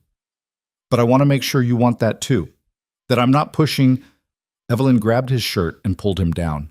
The kiss was everything their relationship had been, rough around the edges, slightly awkward, but fiercely honest. Caleb's hand came up to cup her face, gentle despite his calloused palm. Evelyn's fingers tangled in his hair, holding him close. When they finally broke apart, both breathing hard, Caleb rested his forehead against hers. "We should probably talk about this," he said. "Probably. Figure out what it means. Eventually." Evelyn, she kissed him again, softer this time. "It means we stop pretending this is just business," she said against his mouth. "It means we stop hiding what we feel because we're scared of being hurt. It means we try, actually try, together." "I'm terrible at this," Caleb warned. "I'll mess it up, say the wrong thing, forget to tell you stuff I should tell you. And I'm stubborn and opinionated, and I'll probably reorganize more of your things without asking. I can live with that. Can you?" "For you, yeah, I can." They stood there holding each other, and Evelyn felt something shift, the final wall between them crumbling, the distance they'd maintained for protection finally closing. It wasn't perfect. They'd still fight, still struggle with trust and vulnerability and all the ways they'd been hurt before. But it was real. And real was worth fighting for. That kiss changed everything and nothing at the same time. They still woke before dawn, still worked until their hands ached and their backs protested, still ate dinner across from each other at the worn kitchen table. But now Caleb's hand would find hers as they walked to the barn. Now Evelyn would lean against him on the porch after sunset, his arm around her shoulders. Now goodnight came with a kiss that made leaving for separate bedrooms feel like the hardest thing either of them had ever done. "We should talk about that," Evelyn said one evening about a week after their first kiss. They were sitting on the porch steps, watching the sun bleed orange across the horizon. "About what?" Caleb's fingers were tracing idle patterns on her shoulder. "About why you're still sleeping in your room, and I'm still sleeping in mine when we're married and just spent 10 minutes kissing like teenagers behind the barn." Caleb's hand stilled.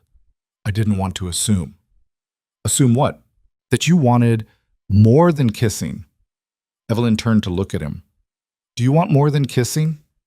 His ears went red. Even after everything, certain topics still made him blush like a boy. "Yeah," he admitted, "but I wanted you to be ready, not feel pressured. Caleb, we've been married for almost 3 months. A practical marriage. That was the agreement. The agreement changed. I know, but..." He struggled for words. "Margaret and I, we jumped into everything fast. Didn't take time to actually know each other. I don't want to make the same mistake." Evelyn absorbed this.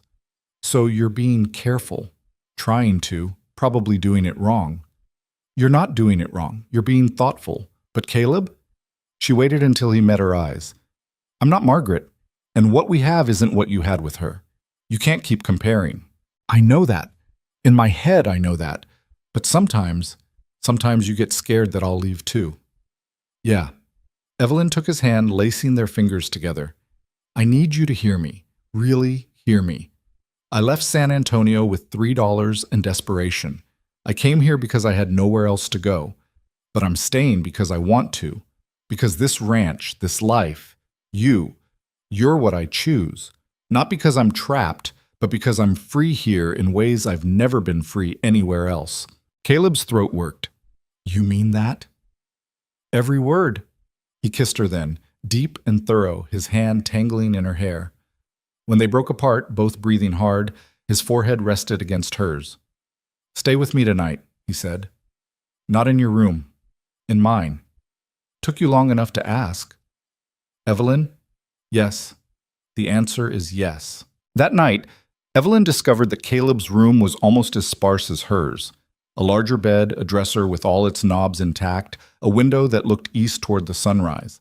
But no personal touches, no photographs, no decorations. Like he'd been living in a way station instead of a home. "We should fix this," she said, looking around. "Fix what?" "This room. Make it feel less like a monk's cell." Caleb glanced around as if seeing it for the first time. "I guess it is pretty bare." "Pretty bare?" "Caleb, prisoners have more comfortable accommodations." "I didn't see the point before, just a place to sleep." "And now?" He pulled her close. "Now it's where we sleep. That changes things." They made love that night with the awkwardness of two people learning each other for the first time. Evelyn had limited experience, one fumbling encounter years ago that had been more uncomfortable than pleasant. Caleb was gentle, but clearly out of practice, and once he apologized for bumping her nose with his chin. "We're terrible at this," Evelyn said, half laughing. "Absolutely terrible," Caleb agreed. "Want to stop?" "Not even a little bit." They figured it out eventually, more through determination than grace. And if it wasn't perfect, if there were moments of confusion and whispered, "Is this okay?" and readjusting positions, it was still theirs, still real. Afterward, Evelyn lay with her head on Caleb's chest, listening to his heartbeat slow, feeling his fingers trace patterns on her shoulder. "That was," Caleb started, "awkward?" "I was going to say worth waiting for." Liar. "Okay, it was both, but mostly the second thing." Evelyn smiled against his skin. "We'll get better with practice." "Is that a promise?" "Definitely a promise." They fell asleep tangled together, and when Evelyn woke before dawn to find herself still wrapped in Caleb's arms, she felt something settle deep in her chest. This was right. This was home. The change in their relationship was obvious to everyone. Danny took one look at them the next morning and grinned. "About time," he said. "Mind your business," Caleb told him, but there was no heat in it. "Yes, sir. Just saying, Mrs. Boone looks happier. You do too." After Danny left, Evelyn turned to Caleb. "Do I look happier?" "Yeah, you do." "So do you." "Feels strange," Caleb admitted. "Being happy, like I'm waiting for something to go wrong." "That's a terrible way to live." "I know, working on it." And he was. Slowly, carefully, Caleb was learning to trust that this, them, was real and lasting. He still had bad days when he pulled back, when old fears made him distant. But now Evelyn knew how to reach him, a hand on his arm, a quiet "talk to me," the patience to wait while he wrestled his thoughts into words. "I keep thinking about what happens when you realize you made a mistake," he told her one night. "What mistake?" "Choosing this, choosing me. This ranch is hard work and isolation and nothing fancy. You could have had better." "Better how?" "A husband who saw me as property? A life where I had to pretend to be someone I'm not? A life with more comfort, more society, more," he gestured vaguely, "more emptiness? More fakery? Caleb, I grew up in that world. The parties and the pretty dresses and the rules about everything. And I was miserable. Here, I'm covered in dirt half the time and my hands are rough and I fall into bed exhausted every night. But I'm happy, genuinely, actually happy." "You sure about that?" "I'm sure about you." He kissed her like she was the only real thing in his world. Maybe she was.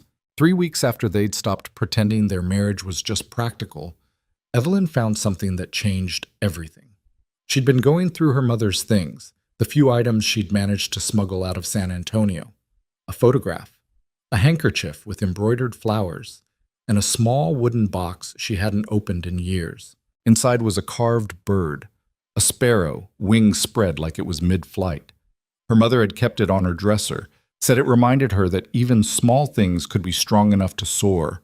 Evelyn held it carefully, memory washing over her. Her mother's voice, her gentle hands, the way she'd made even hard times feel manageable. "What's that?" She hadn't heard Caleb come in. He stood in the doorway of their bedroom, not just his, looking curious.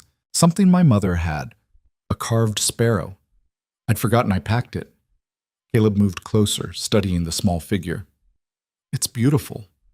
She got it from my father before he died. Said it was the only thing of value he ever gave her, not because of the wood, but because of what it meant." Evelyn traced the carved wings. "I lost it when Marcus took over the house.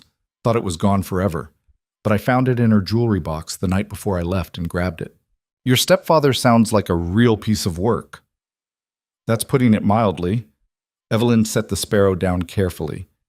"He married my mother for her money, drank most of it away, then spent the rest of his life angry that she'd had the audacity to die and leave him with a stepdaughter he didn't want." Caleb's expression darkened. "He hit you." It wasn't a question. Sometimes, when he was drunk enough. When I talked back or didn't move fast enough or just existed in a way that annoyed him.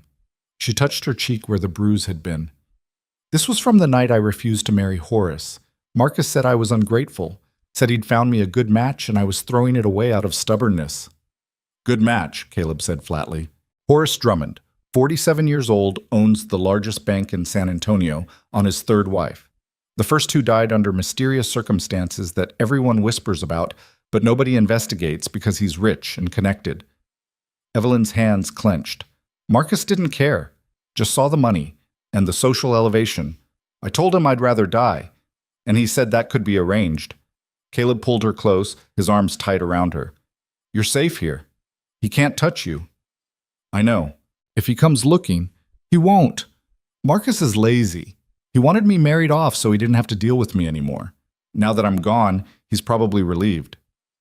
Still, if anyone shows up asking questions, then we deal with it together. Caleb pressed a kiss to her hair. Together. I like the sound of that. Later that week, Caleb disappeared for an entire afternoon with no explanation. Evelyn tried not to be annoyed. He was entitled to privacy, but curiosity ate at her. Where had he gone? Why the secrecy? She found out at dinner when he set a small wrapped package next to her plate. What's this? Open it. Inside was a carved wooden sparrow, wings spread in flight.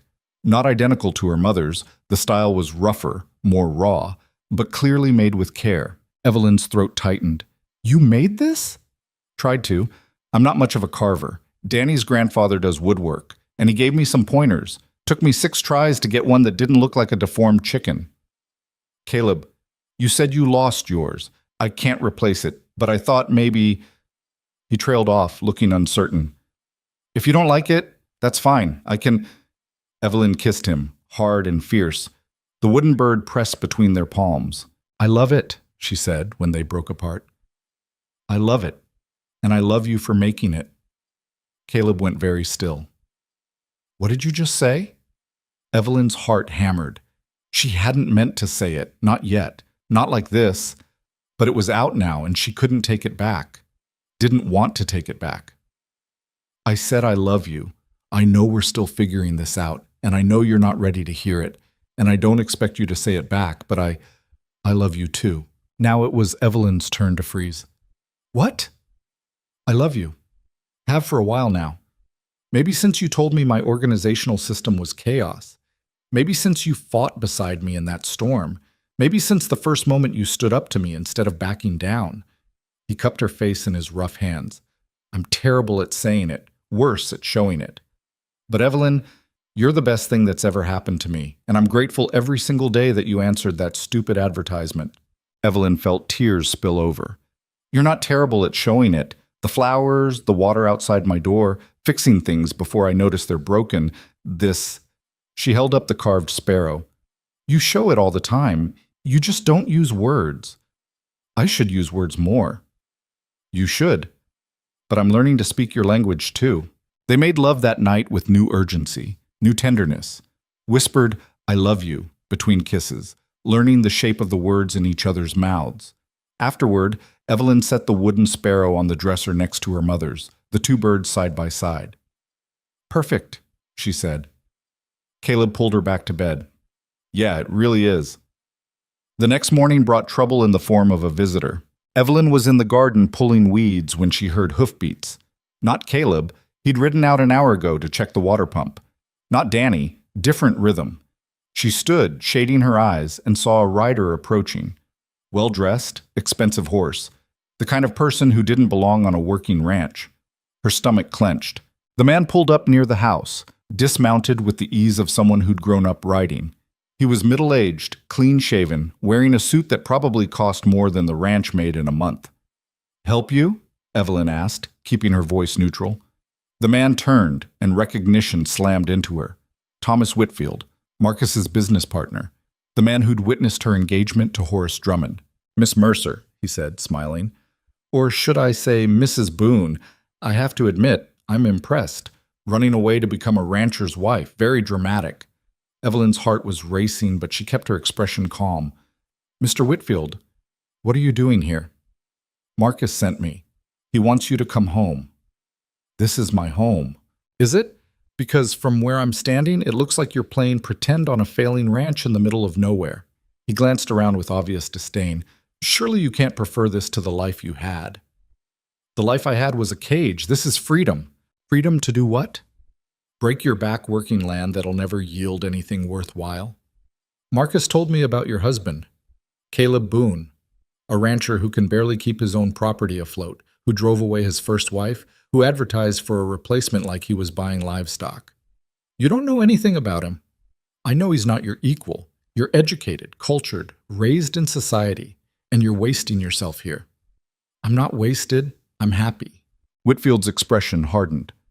Marcus is offering you one chance to return with your reputation intact. Come back now. Marry Horace as planned, and this little adventure will be forgotten. Stay here, and he'll make sure everyone knows you ran away like a common thief. He's already spreading rumors that you stole money when you left. I took $3 that were my own earnings. That's not how he's telling it. He's painting you as ungrateful, disturbed, possibly dangerous. By the time he's done, no one will believe anything you say. Evelyn felt cold despite the morning heat. Why does he care? He wanted me gone. He wanted you married to Horace. The deal was worth a lot of money to him. When you disappeared, Horace withdrew the offer. Whitfield smiled, and it was sharp. Marcus needs that marriage to happen. So you're going to come back and fulfill your obligation. No, I don't think you understand. If you refuse, Marcus will make life very difficult for your husband. A few words in the right ears, and suddenly Mr. Boone can't get credit in town, can't sell his cattle, can't get loans to keep this place running. Is that what you want? Before Evelyn could respond, a voice cut through the tension. You threatening my wife? Caleb stood near the barn, must have come back without her noticing. His expression was dangerously calm. Whitfield turned. Mr. Boone, I presume I was just explaining to Miss Mercer. Mrs. Boone, Caleb corrected, moving to stand beside Evelyn. And I heard what you were explaining. Threats and manipulation. Real impressive. I'm simply delivering a message from her stepfather. Message delivered. Now get off my property. Mr. Boone, I don't think you understand the position you're in. Marcus Bellamy has significant influence in San Antonio. He can make things very difficult for you. Let him try. Caleb's voice was steel. My wife isn't going anywhere. You want to ruin my credit? Fine. Want to spread rumors? Go ahead. But Evelyn stays here because she wants to, and no amount of threats from a drunk bully and his lackey is going to change that. Whitfield's face flushed. You're making a mistake. Wouldn't be my first, but marrying Evelyn sure as hell wasn't one of them. Evelyn felt something fierce and warm bloom in her chest. Whitfield looked between them, clearly reassessing. You really choose this? This life? Every single day, Evelyn said.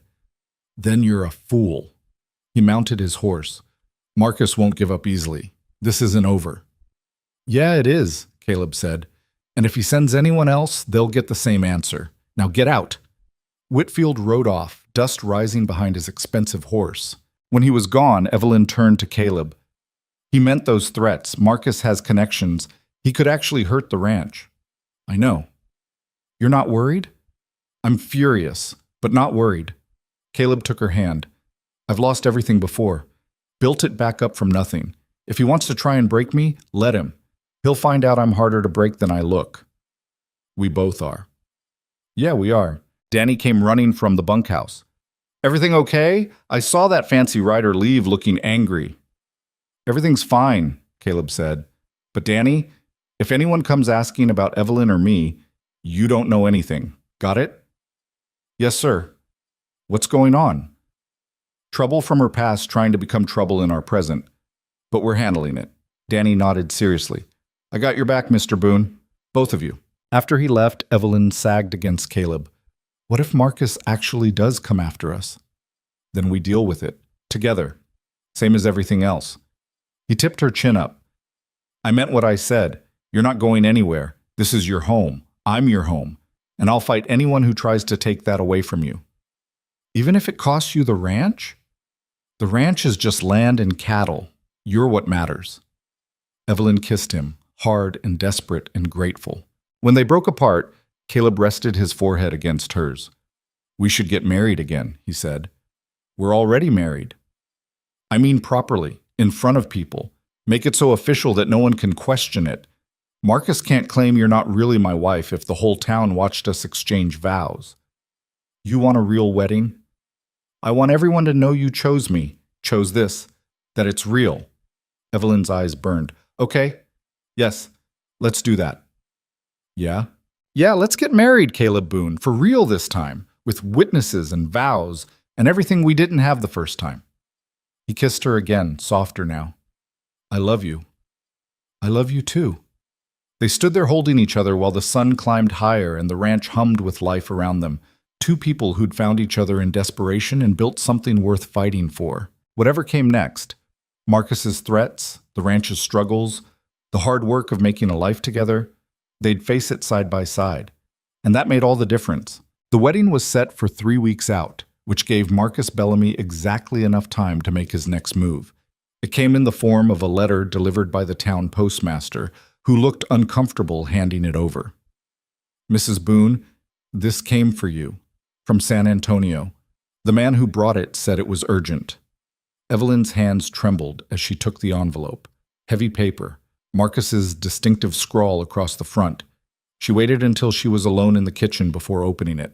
The letter was short and venomous. Evelyn, your little rebellion has gone on long enough. You will return to San Antonio within the week and fulfill your obligation to marry Horace Drummond, or I will ensure your rancher husband loses everything. I've already spoken with the bank in Red Hollow. One word from me, and his loans will be called in immediately. His cattle won't sell at market. His land will be foreclosed. Think carefully about whether your pride is worth destroying an innocent man's life.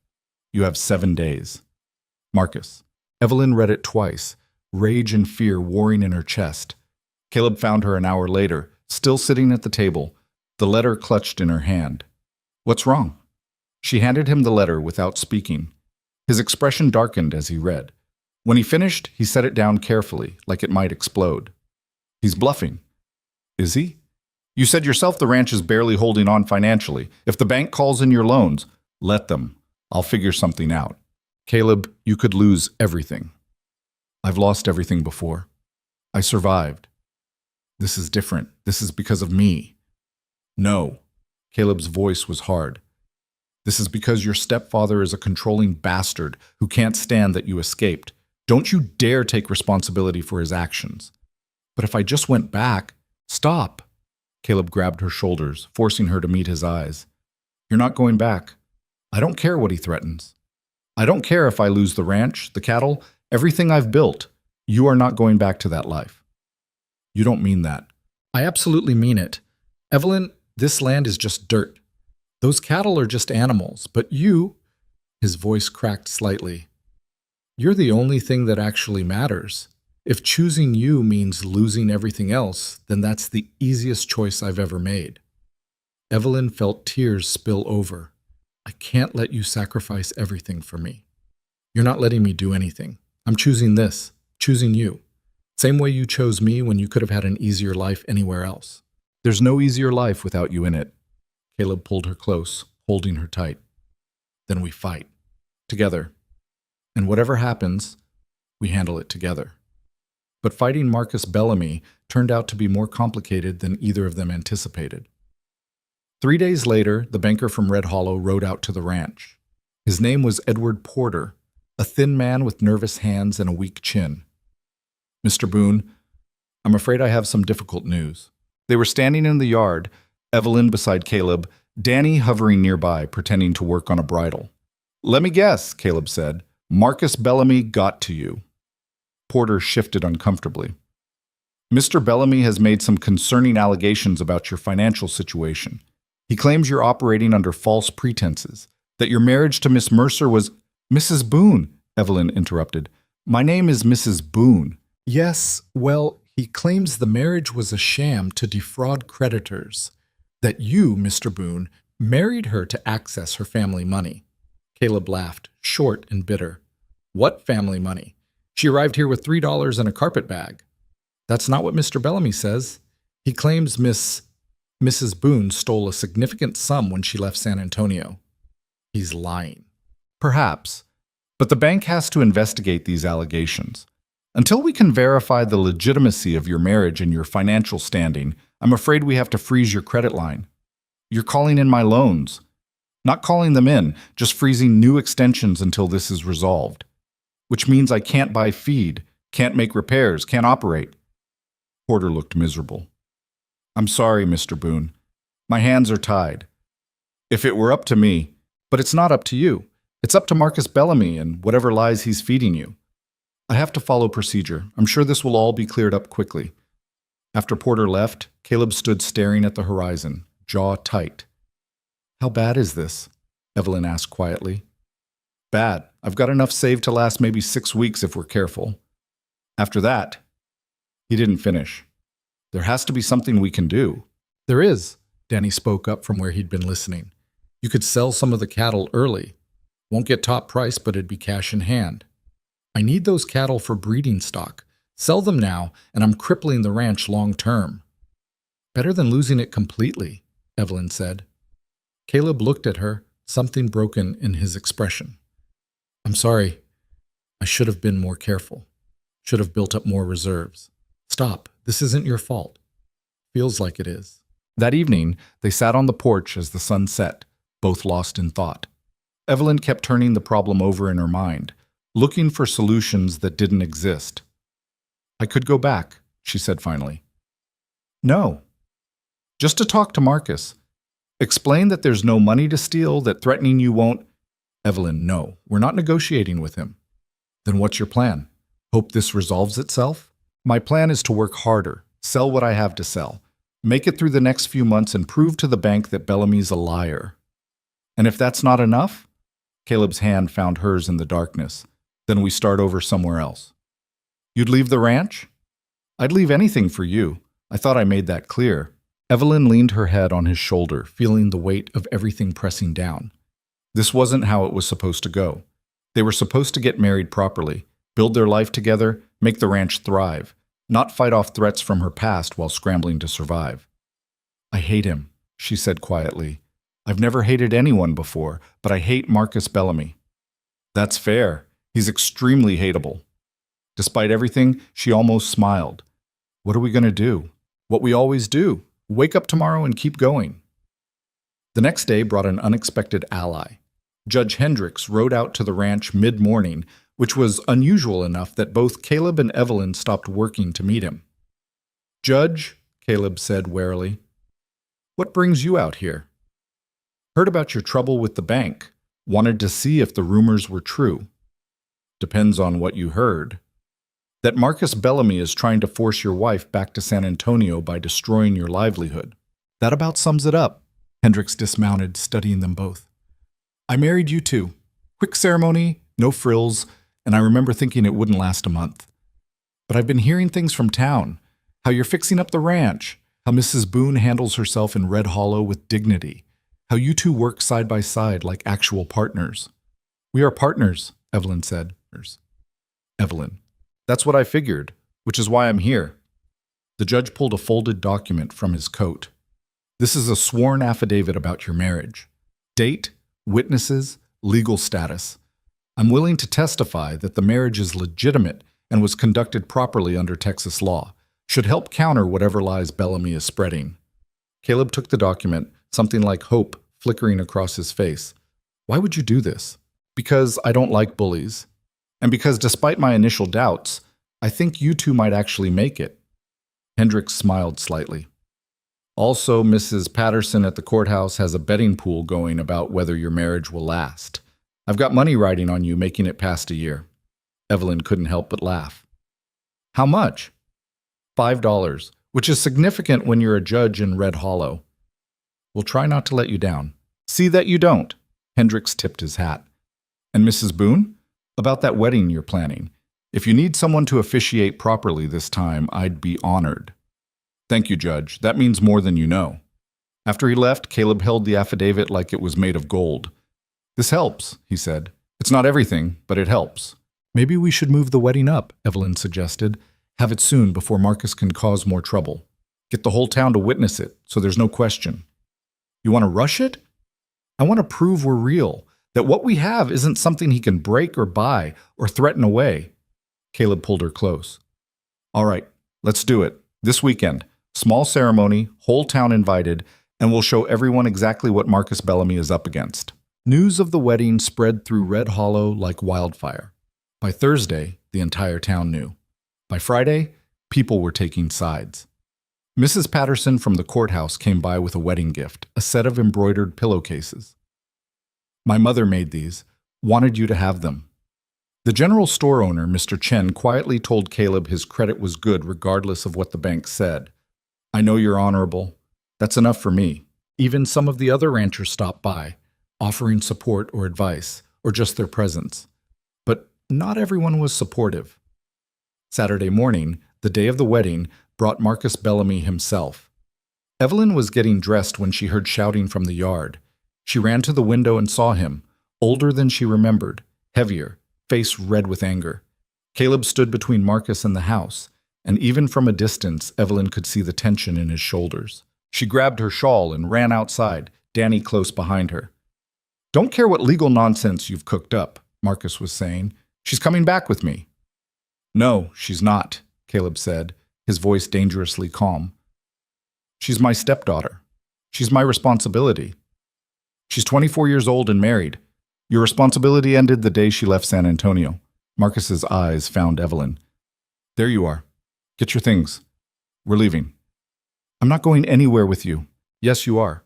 I'm your guardian. You stopped being my guardian the day I turned 18, and I haven't been your responsibility since my mother died. Evelyn stepped forward, surprised by her own steadiness. You wanted me gone, Marcus.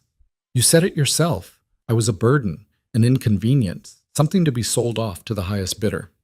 Well, congratulations. You got your wish? I'm gone. You think you can just run away from your obligations? I arranged a marriage for you. You arranged to sell me. There's a difference. Marcus's face darkened. I could have you committed. One word about your mental instability, your delusions, your theft. I didn't steal anything. Your word against mine.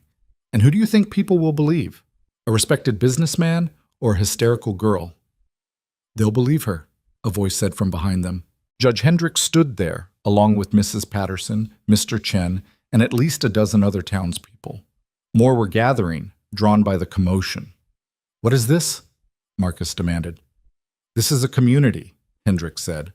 One that doesn't take kindly to outsiders coming in and making threats. I'm not making threats.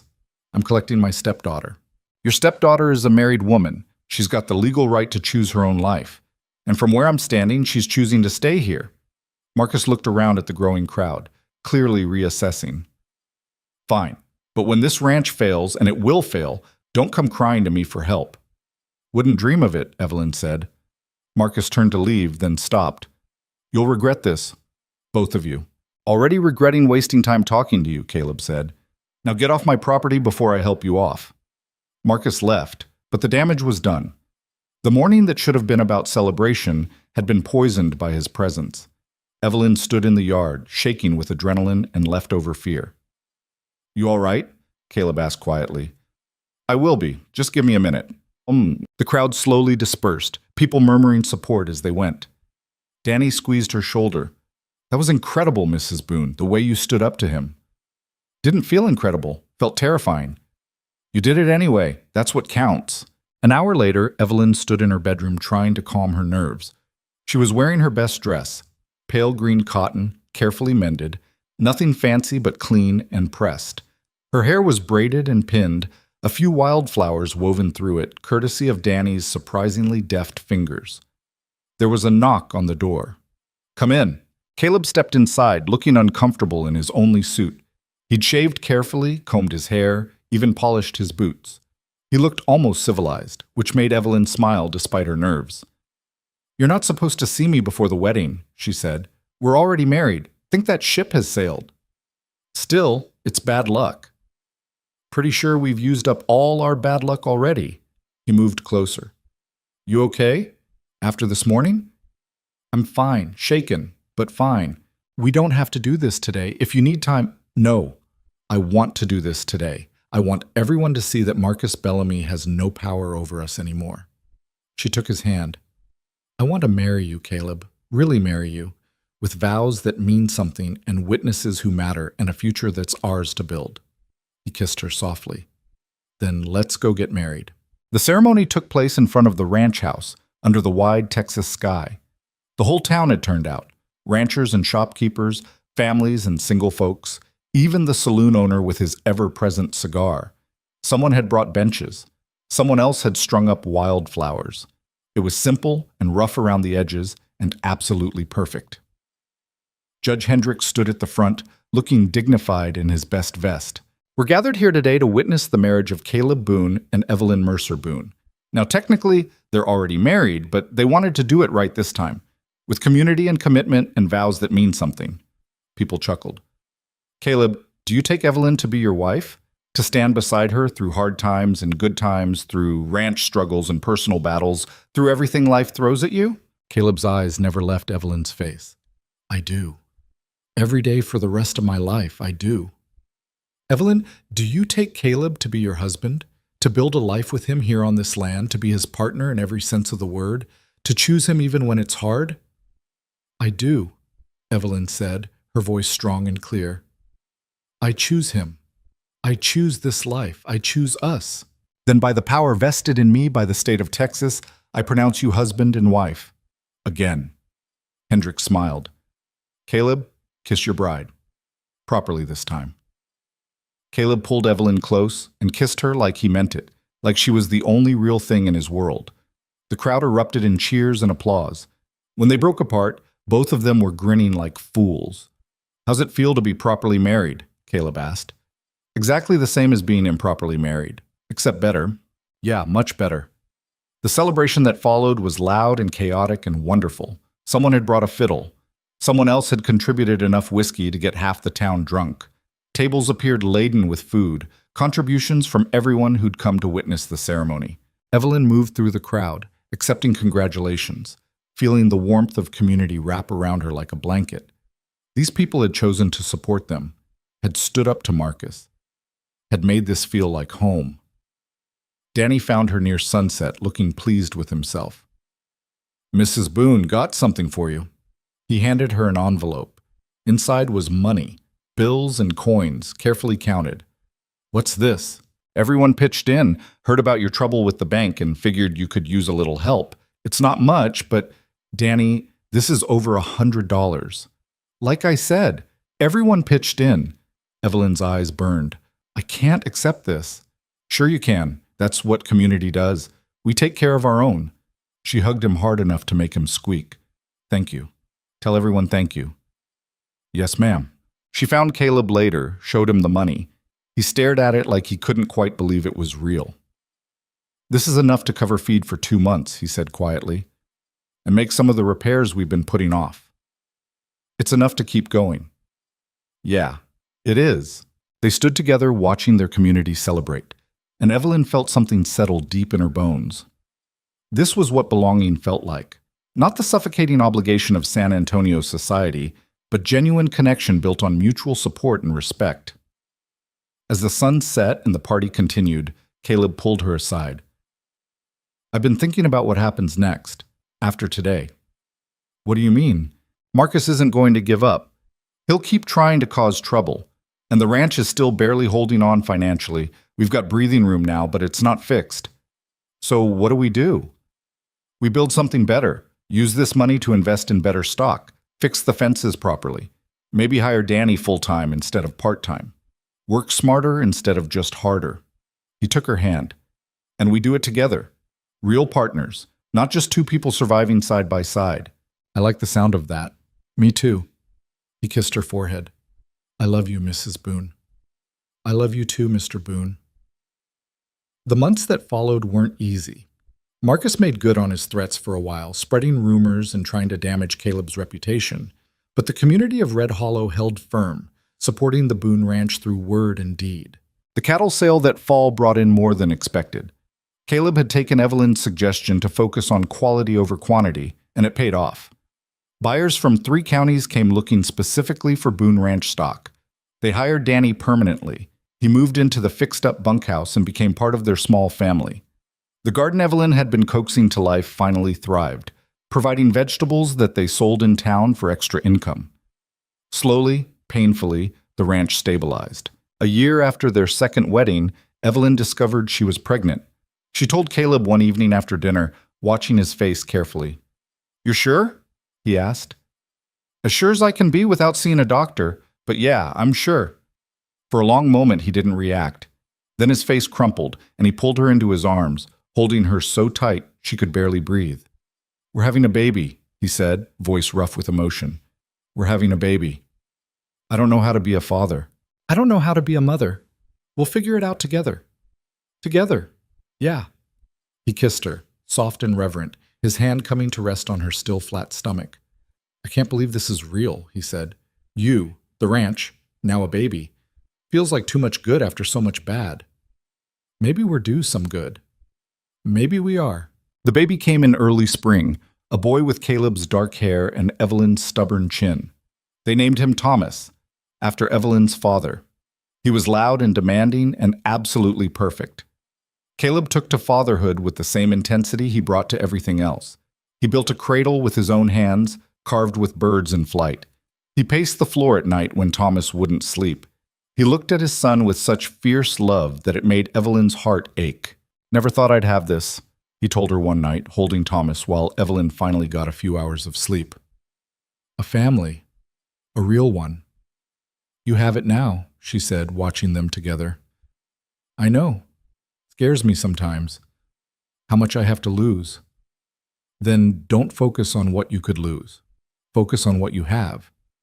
"What we have," he corrected. "What we have," she agreed. "Is." 2 years later, the Boone Ranch was one of the most successful small operations in the county. They'd expanded the herd, improved the breeding stock, built a reputation for quality that brought buyers from across Texas. The house had been renovated room by room, transformed from a bare shell into an actual home with curtains and rugs and photographs on the walls. Danny had married a girl from town and built his own small house on the property. He was ranch foreman now, a title that made him stand taller with pride. The community that had supported them through the hard times now celebrated their successes. And Marcus Bellamy? They heard through the grapevine that he'd lost most of his money to bad investments and drink. Horace Drummond had married his fourth wife. Neither of them were Evelyn's problem anymore. She thought about that sometimes, about the life she'd escaped, the cage she'd been headed for, the future that would have destroyed her piece by piece. One evening, she stood on the porch watching Caleb teach 2-year-old Thomas how to feed the chickens. Their son was fearless, laughing as the birds pecked grain from his small hands, and Caleb hovered nearby with that expression he always wore around Thomas, equal parts terror and absolute devotion. Danny rode up, dusty from checking the south pasture. "Evening, Mrs. Boone. Everything look good at the house?" "Everything looks perfect. Your husband's gonna spoil that boy rotten, you know." "I know. It's wonderful to watch." Danny grinned and rode on toward his own house, where his wife was probably waiting with dinner. Evelyn leaned against the porch rail, breathing in the smell of sage and dust and home.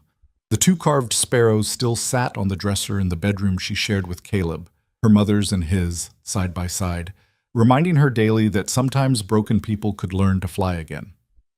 Caleb and Thomas came back up to the porch, their son chattering about chickens and eggs and whatever else filled his busy toddler brain. "Mama, I feed chickens," Thomas announced proudly. "I saw. You did such a good job." "I brave like Papa." Caleb's ears went red, but he was smiling. "You're braver than me, buddy."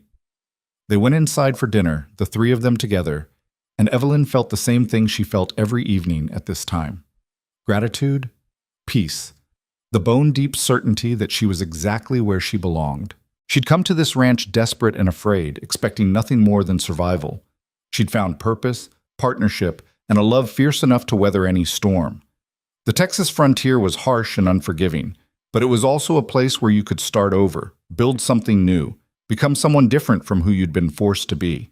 Evelyn had learned that you didn't need perfect circumstances to build a life worth living. You needed courage enough to choose it, strength enough to fight for it, and someone to stand beside you when the work got hard.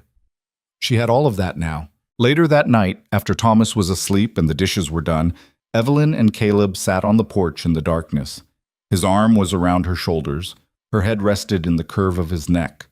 The stars stretched overhead in their infinite indifference, and somewhere in the distance a coyote called. Happy? Caleb asked quietly.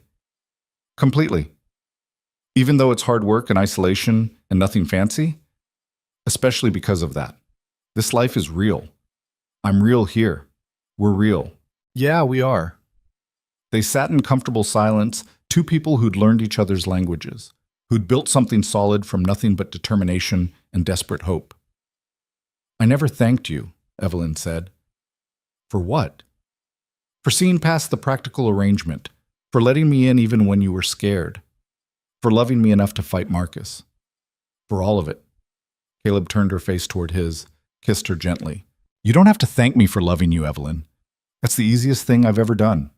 Everything else, the ranch, the work, dealing with your awful stepfather, that was hard. But loving you? That's as natural as breathing. She kissed him back, pouring everything she felt into it. When they finally went inside, Evelyn paused at Thomas's door, watching their son sleep. Caleb's arm came around her waist. Think he'll remember any of this? She asked. The struggling, the hard times? Maybe. Or maybe he'll just remember that we fought for this, that we built something worth having. That's a good thing to remember. Yeah, it is. They went to their own room where the two wooden sparrows sat on the dresser catching moonlight through the window. Evelyn touched them both gently, remembering the scared girl who'd arrived here with $3 and a prayer, and the woman she'd become since. She'd learned that home wasn't a place you found. It was something you built with your own hands, your own sweat, your own stubborn refusal to give up when things got hard. She'd learned that love wasn't perfect or easy or anything like the stories promised. It was messy and difficult and required work every single day. But it was also the most worthwhile thing she'd ever done. Most importantly, she had learned that running toward something was always braver than running away. And choosing your own life, even when it was hard, even when it meant sacrificing easier options, was the only way to truly be free. Outside, the Texas wind rolled across the plains, rattling the windows and bending the grass. The land was harsh and beautiful and unforgiving. But it was theirs now, earned through hard work and harder choices. Evelyn climbed into bed beside Caleb, curling into his warmth, his arm coming automatically around her. This was home. This man, this child, this life they'd carved out of nothing. It wasn't perfect. It was real. And real was infinitely better than any fairy tale could ever be.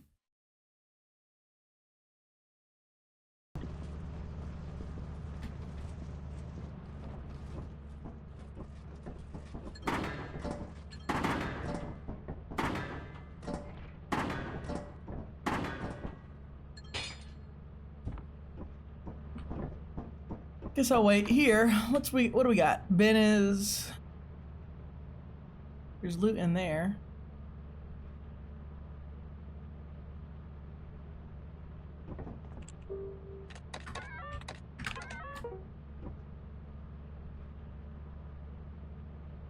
I don't know if they know. I think because they don't get carried. Even if I played solo, I would not be bronze 1, buddy.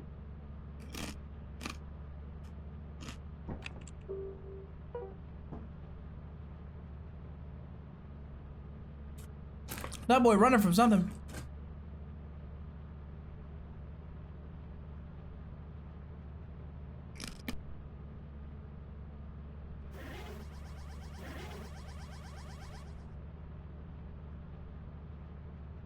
What is following Ben around? Yeah, but there's a big difference between bronze 1 and plat 3.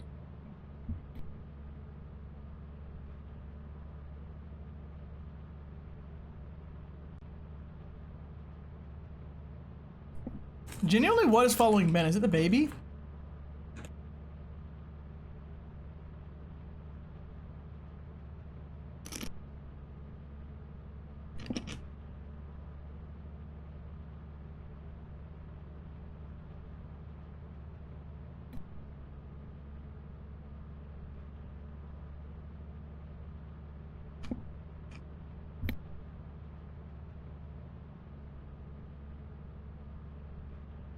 They're all moving as a unit. Hmm. One big stupid unit.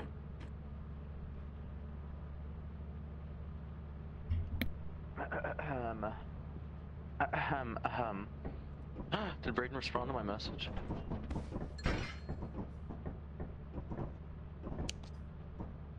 Oh no. Alright, are we ready to go? Bear. We ready to go? Poke sent me a friend request. We ready to go? Who the fuck is this? We ready to go? Are we ready to go? Who the fuck is Bubble Bear? Fuck if I know, man.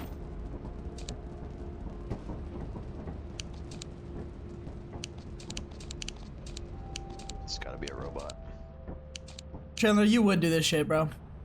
Grow up. Chandler, you can hide the light switch.